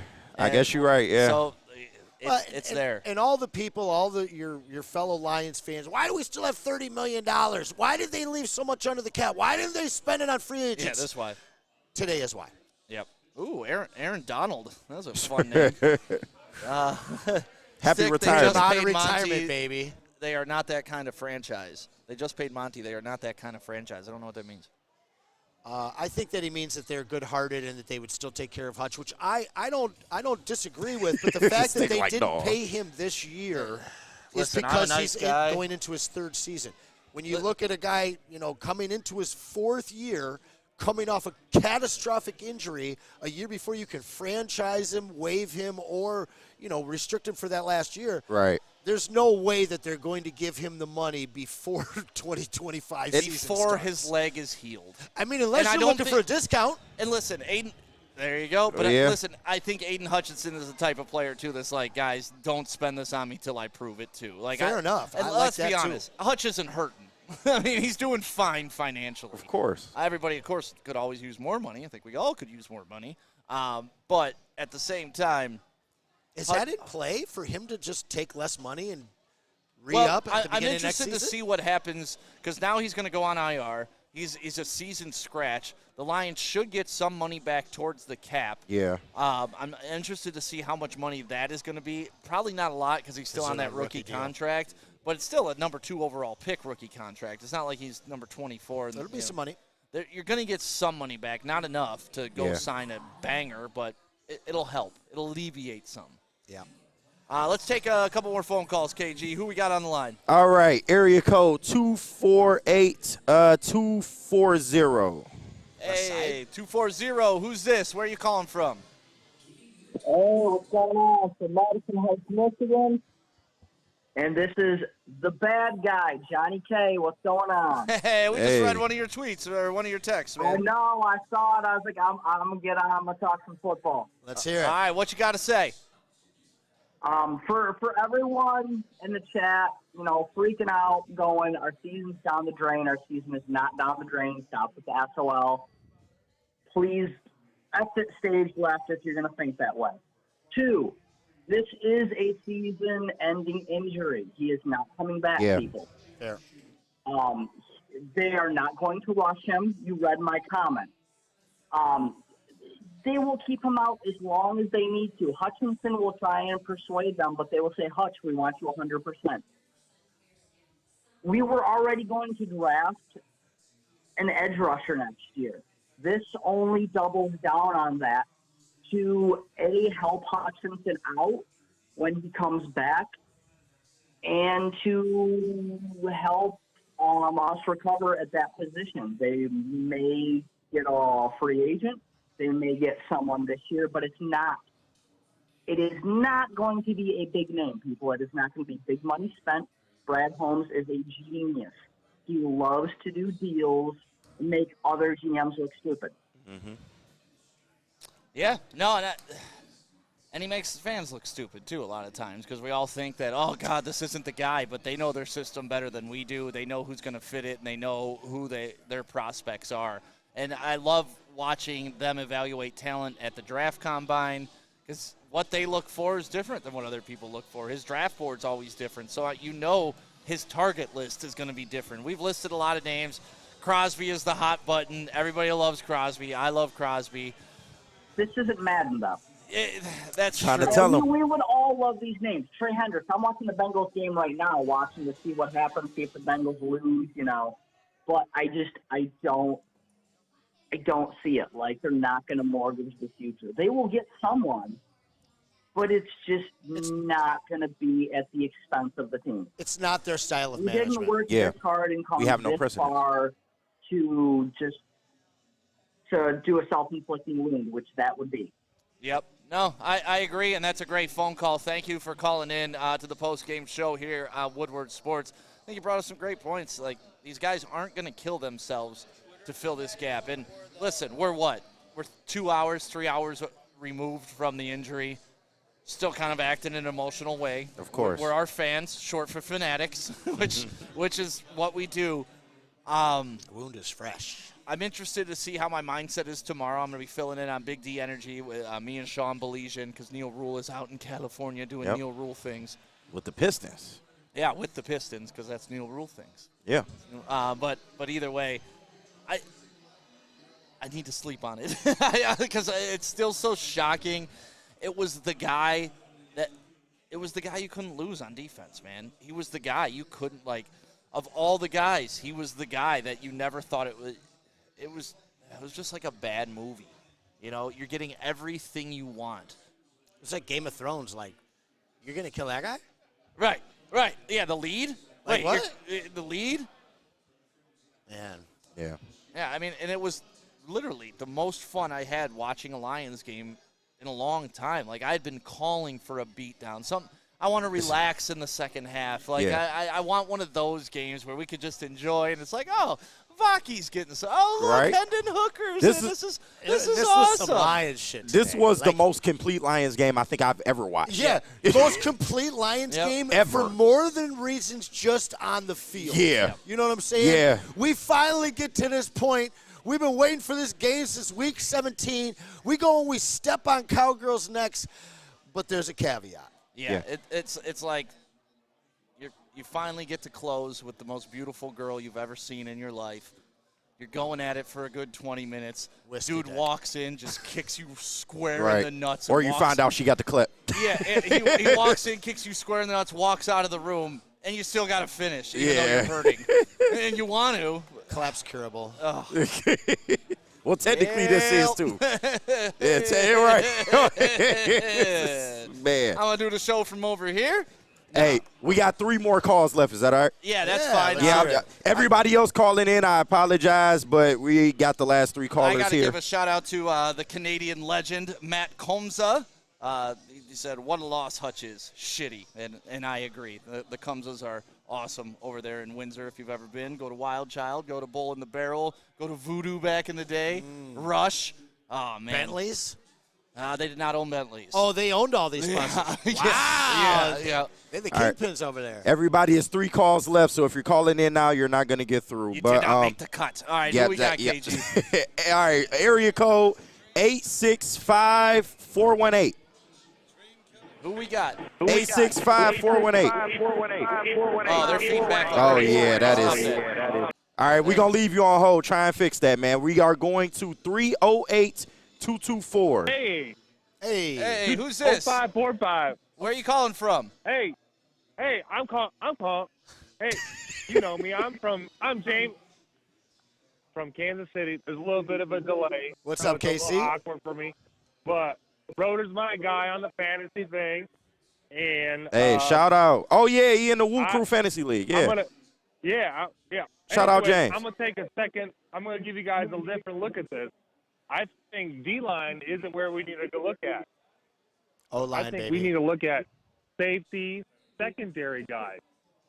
So who Who's are you the guy trying to that's replace? looking to Buda get a Baker? Super Bowl ring to double up that secondary and let AD work and do his thing and really show off. You know, we might get some guys that can be staples down there on the D-line, but AG can work his magic and he can, you know, do what AG does, prove his point, and you know, make it happen. Get a good deal, because secondary guys, the cost on them is a lot less than a top edge rusher guy. What do you guys think about that? So to clarify, I think you that want somebody Holmes in the secondary instead of a D lineman. Oh, we dropped the call, but I think he said he wanted somebody in the secondary instead of D he lineman. wants to bolster the secondary, which should provide a little more time for a beaten up defensive line it's to not get there. the worst It's strategy not, in the world. It's not my focus. I do know that Buda Baker's out there for cheap. Guys, who are you taking off the field then? Because if you're signing someone in the secondary, that means you're replacing somebody in the secondary. Yeah. Who is it? You're going to take off Kirby Joseph? You're going to take off Brian Branch? No, sir. You're going to take off Terrion Arnold? Nope. You're going to take off Carlton Davis? Nope. I mean, so at best you're signing a nickelback? No, listen, I'm not on board with it. I do know that Buda Baker's Look out at there, his photograph. and I know that a few people have been talking about the Lions being a possible destination for Buda Baker. Okay. Whatever people had planned for this Lions team prior to today, you could throw it all out. Yeah. Okay? Because, like you said, you're going to wake up in the morning just like Dan and Brad are. They're going to get a little bit more of a breakdown of exactly what the prognosis and what the possibility for the future and a comeback is for Aiden Hutchinson. And then they're going to start making phone calls. And they got 2 weeks. Like we said, we got the trade deadline coming up in 2 weeks. This team's going to go to work. Probably not going to be the big prize. It's probably not going to be a Max Crosby. But this team will go and make moves. I'm just still confused on what the secondary, like, who the hell are you going to go get? You said Buda Baker. Where's he going to put him? Linebacker? Well, that's the deal. You know, All right. You've got a Kirby Joseph. Strengthen and your you've safety got room. Aiden Hutchinson got hurt. That's who you got to replace, right? That's the position of need right now. Yep. And yeah, I get it. It's a abstract way of thinking about it, right? Okay, so now maybe we should. But they're not going to completely re-scheme the defense to go 3 down linemen and then add a second. Like, that's not going to happen. And I like the idea. I like thinking out of the box. I just don't know who you take off the field at this point because that secondary is starting to play a little bit better. You saw they actually let Terrion Arnold be a little physical today without throwing a flag every time the ball was thrown his direction. We'll see more of that. Oh, yeah, big facts. I like that, though, and I like how the coaching staff hasn't been like, dude, just stop playing the way you know how to play. No, bring your SEC aggression just here. keep being it. And until we start losing big ball games, then we're fine with you being aggressive. So Exactly. I think I could maybe see a number one corner come in to where you take Terrion and you bring him into a nickel package type of guy and you really feature a guy next to Carlton Davis on the other side. But otherwise, for me, I think whoever you were looking at prior to today, you just got to throw that out because the Lions are going to be looking for help at the defensive line position. Yeah, Yeah, I'm still so confused. Yeah. I love it. I love this. I love the thinking outside the box. Shout out James from KC. Yeah, no, Kansas City. Good barbecue out that way. Oh, yeah, big facts. Random. I've been to Kansas City once to play softball with Dave Matthews. You played on the same team? Yeah, for a radio promotion back in the day. Did you win? Yeah.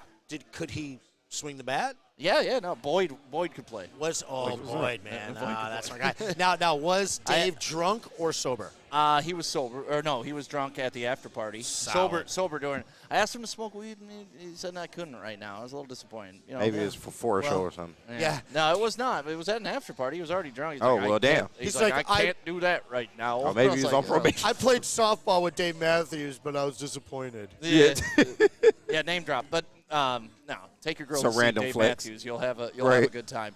But random sidebar Right. there. Random but flex. Kansas City got brought up, and no, we appreciate the call from Kansas City. And listen, we got it. Creative problems need creative solutions, right? And Yeah. right now, the Lions were dealt one of the biggest blows. That I think outside of Jared Goff, I don't think there's anybody else that could That's have more this big of important. that is more important for the Detroit Lions' success. And God, I hate that they scored 47 points in Dallas, and we spent over an hour talking about the loss of Aiden Hutchinson. And that is the lead. Hate burying the lead. But there's also so much good that came out of this. Yeah. Like, the offense just looked unstoppable again. Panay Sewell joking around with the referee. Like, when's the last time you saw the Lions joking with the refs and, like, getting a response out of them? And Ben Johnson, just like the mastermind. But the sad dad look he was giving the referee when they called Frank Right, Ragnow. like, what now? Like, And you know what? We didn't even discuss Frank Ragnow coming back and playing with a torn pec We and didn't. just absolutely Gladiator. dominating. Like, that's why I hate so many good stories are getting buried because of the one awful thing, but that's life. That's Yeah. how it works, right? And you can do 100 good things, but if you fuck up in a big way, that's what facts. people are going to remember. Donald Sterling. And throughout the week on Woodward Sports, we'll break down the game in particular. Yep. But, yeah, this is, of course, the biggest story. Yeah, and don't forget, tomorrow, wake up early with Woodward in Maine. We're going to have Broder and Terry Foster in the studio. And then, of course, Wake Up Woodward's going to be on from 8 to 10, then 11 to 1. Myself, along with the legend Sean Belizian for live Big from D Feldman. Energy. And you know who will be in with Ryan Ermanni tomorrow? Are you? Hey, Yeah, your boy. Anson and Ryan Ermanni from 2 to 4. And then, of Your course, boy. the heavies from 5 to 7. We got a packed day of Lions coverage for you. And you know what's crazy? The Tigers lost yesterday in a Game 5. And the This is Lions the are going to story. be the lead. Yeah. And the whole show, damn near. It should be, right? Like, Yeah. you know, you tip the cap to the Tigers. I'm still rocking it. I was in the airport screaming, going crazy while the game was going on. But, you know, tomorrow's going to be a heavy Lions day at Woodward Sports. So make sure you're tuning into all the shows. And make sure you like and subscribe right now so you can get the reminders when we go live. That's right. Make sure you got your list of replacements because I know you're all going to be providing them. Yeah, so we did have 2 callers left if you wanted to take them. The phones are acting weird. We'll try them. But if we're getting that echo shit, I don't want it. So Like, the it's guy not with the echo, we'll go to him last. Right now, 810-955. 810. Where are you calling from? What's up? Calling from around Goodrich. Oh, all right. Nice. Good You rich. got a good echo or no? No, you're you're good. perfect. You're perfect. Thank you. All right. What's up? Hey, shout out to Sick. Shout out to Anson. I've been watching for the last 3 years. Hey, for you guys to appreciate be, you, homie.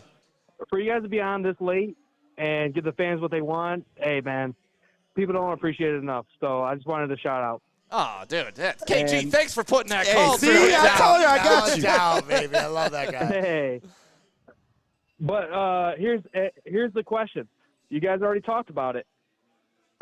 Would you rather be the Los Angeles Rams Sound like a who Wake Up traded Woodward away all their picks for one Super Bowl, or be the Steelers. Kansas City Chiefs who really they didn't do anything for so long, and then all of a sudden now they go on the franchise like fantasy, the New England Patriot type season. So would you rather be the Kansas City Chiefs starting out, or would you rather have the one season of the Rams? You know, because he's got a point Appreciate there. it, When guys. Andy Reid Appreciate came, the call, and thank you for the compliment, man. It's because of fans like you that we've been able to be here for 4 years doing the True, post-game show. true. When Started Andy- out with like 4 people watching, by the way. Yeah. Andy Thanks Reid for the came to call. Kansas City, that was supposed to be the guy that was supposed to take them over the top, right? Yeah. You know, and then they had injuries at quarterback and all over the place. They thought that they had this squad with Jamal Charles. And what they really did, though, was create a franchise that was going to win them 10 games every year. And then they got that quarterback, they got that piece, and now 3 championships later. And I think that is what ownership and what the mission of this new regime is, yeah, we want to win a Super Bowl, but we want to be there with a chance to win the Super Bowl every fucking year for the next decade. And we can all live in a perfect world with lollipops and rainbows and gumdrops falling from the sky. Because, yeah, of course you want to be Kansas City. Are you fucking crazy? Of course you want to be going for a 3-peat in championships. I'll pick Kansas City over He's L.A. talking Kansas City 10 years ago when they first got Andy Reid. He's saying because they built from within. That's why. Do you want to be to sell out everything for 1 year, or do you want to build it from within and wait long term? Listen, like I said, in an ideal world, you want to wait long-term if you're going to get what Kansas City got. But how many teams were building for the long-term and never made it? Right. The Buffalo Bills building for the long-term. San Francisco 49ers, they've built it from the draft. They're for the long-term. They haven't won shit. In their defense, they've gotten there. They've gotten there, but they haven't won shit. They haven't. They ain't won shit. And it doesn't matter if you get there, and that's the point. Did it matter if we got the NFC Championship game last year? Hell no. Anybody like, hey, good job, fellas? No. But it was a really loss of the haven't season. won shit. But we haven't won shit. Right. So for every Kansas City that did the process and did it the right way, I can name 15 other franchises that tried that mold and didn't get it done. So I get it. Yes, in an ideal world, I want multiple championships. I want stability. But first, you got to get the first championship. If you don't get the first one, you're not going to get the second or third. Yeah. But you draw the line at 2 first-rounders and 2 second-rounders. For Max Crosby? Yeah. That's not how I draw the line. I would. I mean, there's a. How much would you give up? Right. For real? You really on F them picks type time. like, You want to F all the next 3 picks. years, Not F baby. them picks, too. Listen, who's the quarterback for the Raiders right now? Aiden O'Connell. Nobody. Okay. You can have Hendon Hooker, too. Whatever you want that isn't a main cog in this system, you got him. See, I don't give a shit. I think that Hendon Hooker really is the trump card because that's a guy that you used a 3rd-round pick to get. Yep. And as much as people have attacked that pick, I've said it many times this year, you've got a guy for a 3rd-round pick last year that would have been taken in the 1st round this year.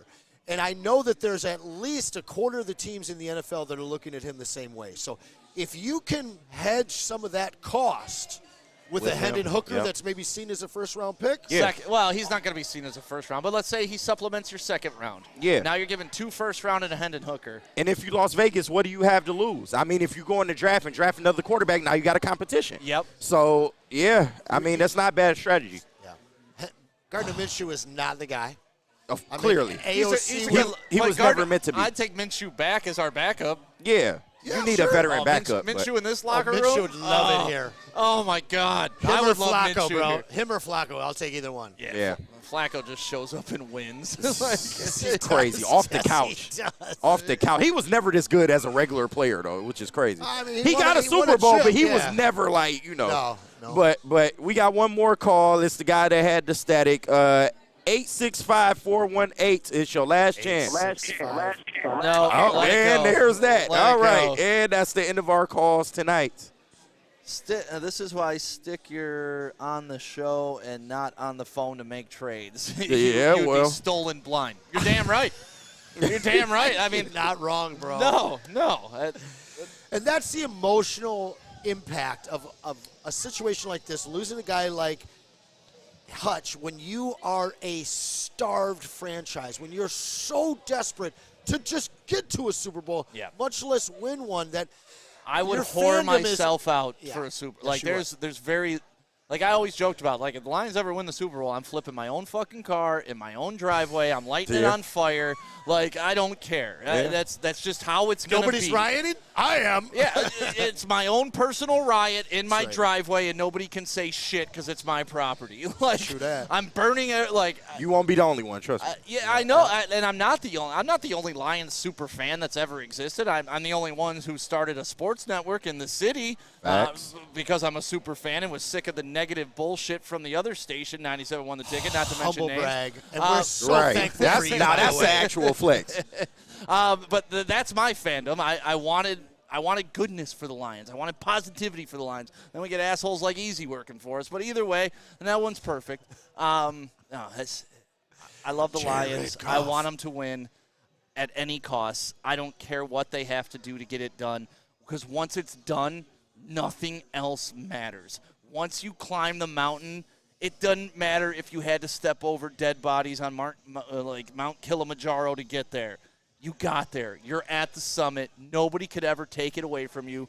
You plant your flag as a champion. You wear that ring for the rest of your life. We hang that banner for the rest of our lives. And then we can hold on to it like the Chicago Bears for 50 years and say we're a good franchise. Right. Like, what the fuck have the Chicago Bears won in 50 years? Not a damn thing. Not a damn thing. But you know what? Everybody, the Bears, they got a good history. They got a good, Ditka, rah. 85. But they haven't done shit. Look at the Cowboys. They've held Super Bowl on for shuffle. 34 years, 35 years to their shit from the 90s. Like, you weren't born. Satawa wasn't born. So what you're saying is you want to be the Bears. Well, I was born, but I was little. You're okay with that? No. Because I got to be honest with you. The last guy that called, he has gotten into my head.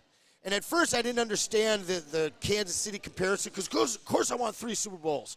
But 10 years ago, there were a few years where like, well, is Andy Reid not the right guy? Mm-hmm. Do we just need the right quarterback? Meanwhile, they're winning the AFC West. Yeah. 4 out of 5 years. For 5, 10, 15 years.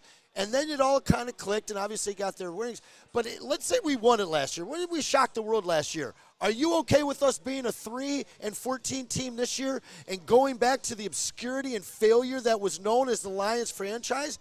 Because what you're talking about is acting like a fan to get 1 year. I'm sorry. I would – maybe I'll have a kid one day. I would like them to not have to be embarrassed about the Lions. And what you're talking about is 1 year. Yeah, we got ours. But to me, you and I make fun of the Bears because of the hanging their head on 1 year. Who the fuck are the Bears otherwise? I don't want to be that. I don't want to be that. But when you win, I want to be get the that. Steelers. I want to be the Steelers for the rest of my life. I hear you. That was cute. Yeah. It was serious. You got to get the first one, though. And that's the thing. Like, I want to be the Steelers. Cool. You know, when the Steelers didn't have any championships, they had to get one first. You know, like, everybody anoints Aaron Rodgers as this fucking 60s. great player, and he's the best of all time, potentially. Like, people have that argument. Dude's won 1 Super Bowl. Exactly. If the Lions do but it, that one the keeps Lions them in the combo. Exactly. And that's it. I don't care. We don't have a Super Bowl. Get me a Super Bowl. I'll worry about the 3rd, 4th, and 5th one after that because it's taken the entirety of the Super Bowl era to get one. So if we got to wait another, what are we on? Super Bowl 50? You mean none. Yeah. What are we? Super Bowl? Approaching 60, but yeah, I don't know. Super Bowl 60. We don't have one. So, yeah, Right. if it takes another 50 years to get one, at least we have one. So, yeah, I get it. It's cute. It's awesome to be Kansas City. Where are you on that? As far as what? F them one do picks you or want? I'm more in the F them picks camp, but I don't want to sacrifice the whole future. Well, Fuck it all, that's man. the question. Because though. it's Would you only take a because Brad championship Holmes this is so year? good at drafting, though. That's the only reason. And that's my thing is But- I think that these guys could just be putting us in a position where we're having this argument after week 6 every year for the next decade. Right. That's I think what I want. And I that's think there's a great. way to get what you want without mortgaging the whole future for this year. I think there's a way to do it without doing that. And if there isn't. If there isn't, then so be it. Go get it. Exactly. Go all That's in. my point. Go all in. You know, Yeah. what's the old person saying? 1 in the hand's better than 2 in the bush. Yeah. Like, My give pops me, used to say that a lot. yeah, give me the ship, and I'll worry about the multiple after that. That's all. I don't care. I want it. We got a taste of it last year. He should have been in the fucking Super Bowl last year. I can't believe those clowns from 49ers came back and like. But we got to get the Super. You get one, I'm a happy man for the rest of my life, and that's a selfish thing. I just turned 43 years old. Right. So you know what? Hey. Whatever. You ain't got too many more years to wait. Exactly. What about Joey? Joey won't even be old enough to have appreciated it, and you don't want one for Joey in her whole lifetime? Listen, my daughter is a whole different scenario. She hasn't waited 43 years to this point. Right. I have. But what you're saying is some you people can that have came one and left while and ain't she's seen 2, shit. and then she never gets one the rest of her life. That's fine. Yeah. I told this is a selfish act. Fair. I don't have 43 years left, right? I'm assuming I'm not going to live to 86 years old. Oh, you're crushing 86. Okay. Yeah, well, we don't know. We don't know. My Yeah. dad died at 65, right? Right. Like, Yeah, you we don't don't know know. how long you're ever going to make it. So I'm definitely more towards the bad end than the good end. So Right. if we can get one now before I die, I'm a happy boy. And if we get multiple and we have 10 years of success, that's You amazing. can die a happy man. Oh, my God. Yeah. I will die with the biggest erection you've Right. ever seen. With a lion's casket. All right, Brad, go get Max. Go get Max. You heard it. Go get him. Go get him. Dude, if Max Crosby put on a pair of buffs and walked through Ford Oh, Field, come on, man. Don't do this that. whole Don't do city that. would explode. Oh, yes. It would. Max Crosby, he'd be Rasheed Wallace. He's one of the coolest guys in the NFL. Oh, and he wants to be here because he's from here. Yeah. See, Greg, Yes, B29, I'm 65 years old and still waiting. Ronan, 99, I'm 67 and still Oh. waiting. You don't think these guys would take one right now? I don't Yeah. care about the next 10. Give me Oh, one. yeah, Right, yeah. I right, care what yeah. happens when I'm True. 80 and in the It's fucking true. grave. No, give me the ship now. I hear We're you. in the window, boys. Don't turn into the Buffalo Bills. Don't turn into the San Francisco 49ers. Don't blow the window. Just don't. As Lions fans, we're going to be watching more Raiders and Bengal games than we ever have this week. It is Truth. crazy, man. Let's go Giants. Well, thank you guys for being a part of the post-game show. This was a fun one and a sad one and a good one and a sad one. And the Lions scored 47 points in Dallas on Jerry's birthday. Right, But we revenge lost Aiden game. Hutchinson. Yin and yang. They got their revenge, but at what cost? Fucking exhausted. At what cost? Yep. I'm exhausted, boys. Woodward and Maine tomorrow morning, 7 a.m. Make sure you're watching. We got Lions coverage all day long. Thank you for being a part of the post-game show. This is the most fun I get to have all week. Wait. Detroit, Minnesota. In Minnesota next week. Yes, sir. Prediction before we end. It'll be the third game in a row where Detroit puts up over 40 points for the first time Oh, you in their wildin' now. history. You wildin' now. And, 30 and welcome to Detroit, Max Crosby. Hey, I don't know if I see another 40 burger, but they definitely getting that dub in Minnesota. Yep. Sam Best Darnold, team in the 7 NFC picks. North. 7 picks. 31-26 Detroit Lions. Darnold going to be seeing ghosts. Yes. You got some money on the line, by the way. Do I? Yeah, with a few people. Oh, yeah. Where's dipshit Mason in the chat? Dipshit Yeah, Mason. dipshit. You're going to owe me some money, Oh. boy. All right, we'll see you All right. tomorrow. It's Woodward Sports. Hey, Social, 21 Mile and Hayes, Shelby Township, 1-800-TEQUILA. Call them.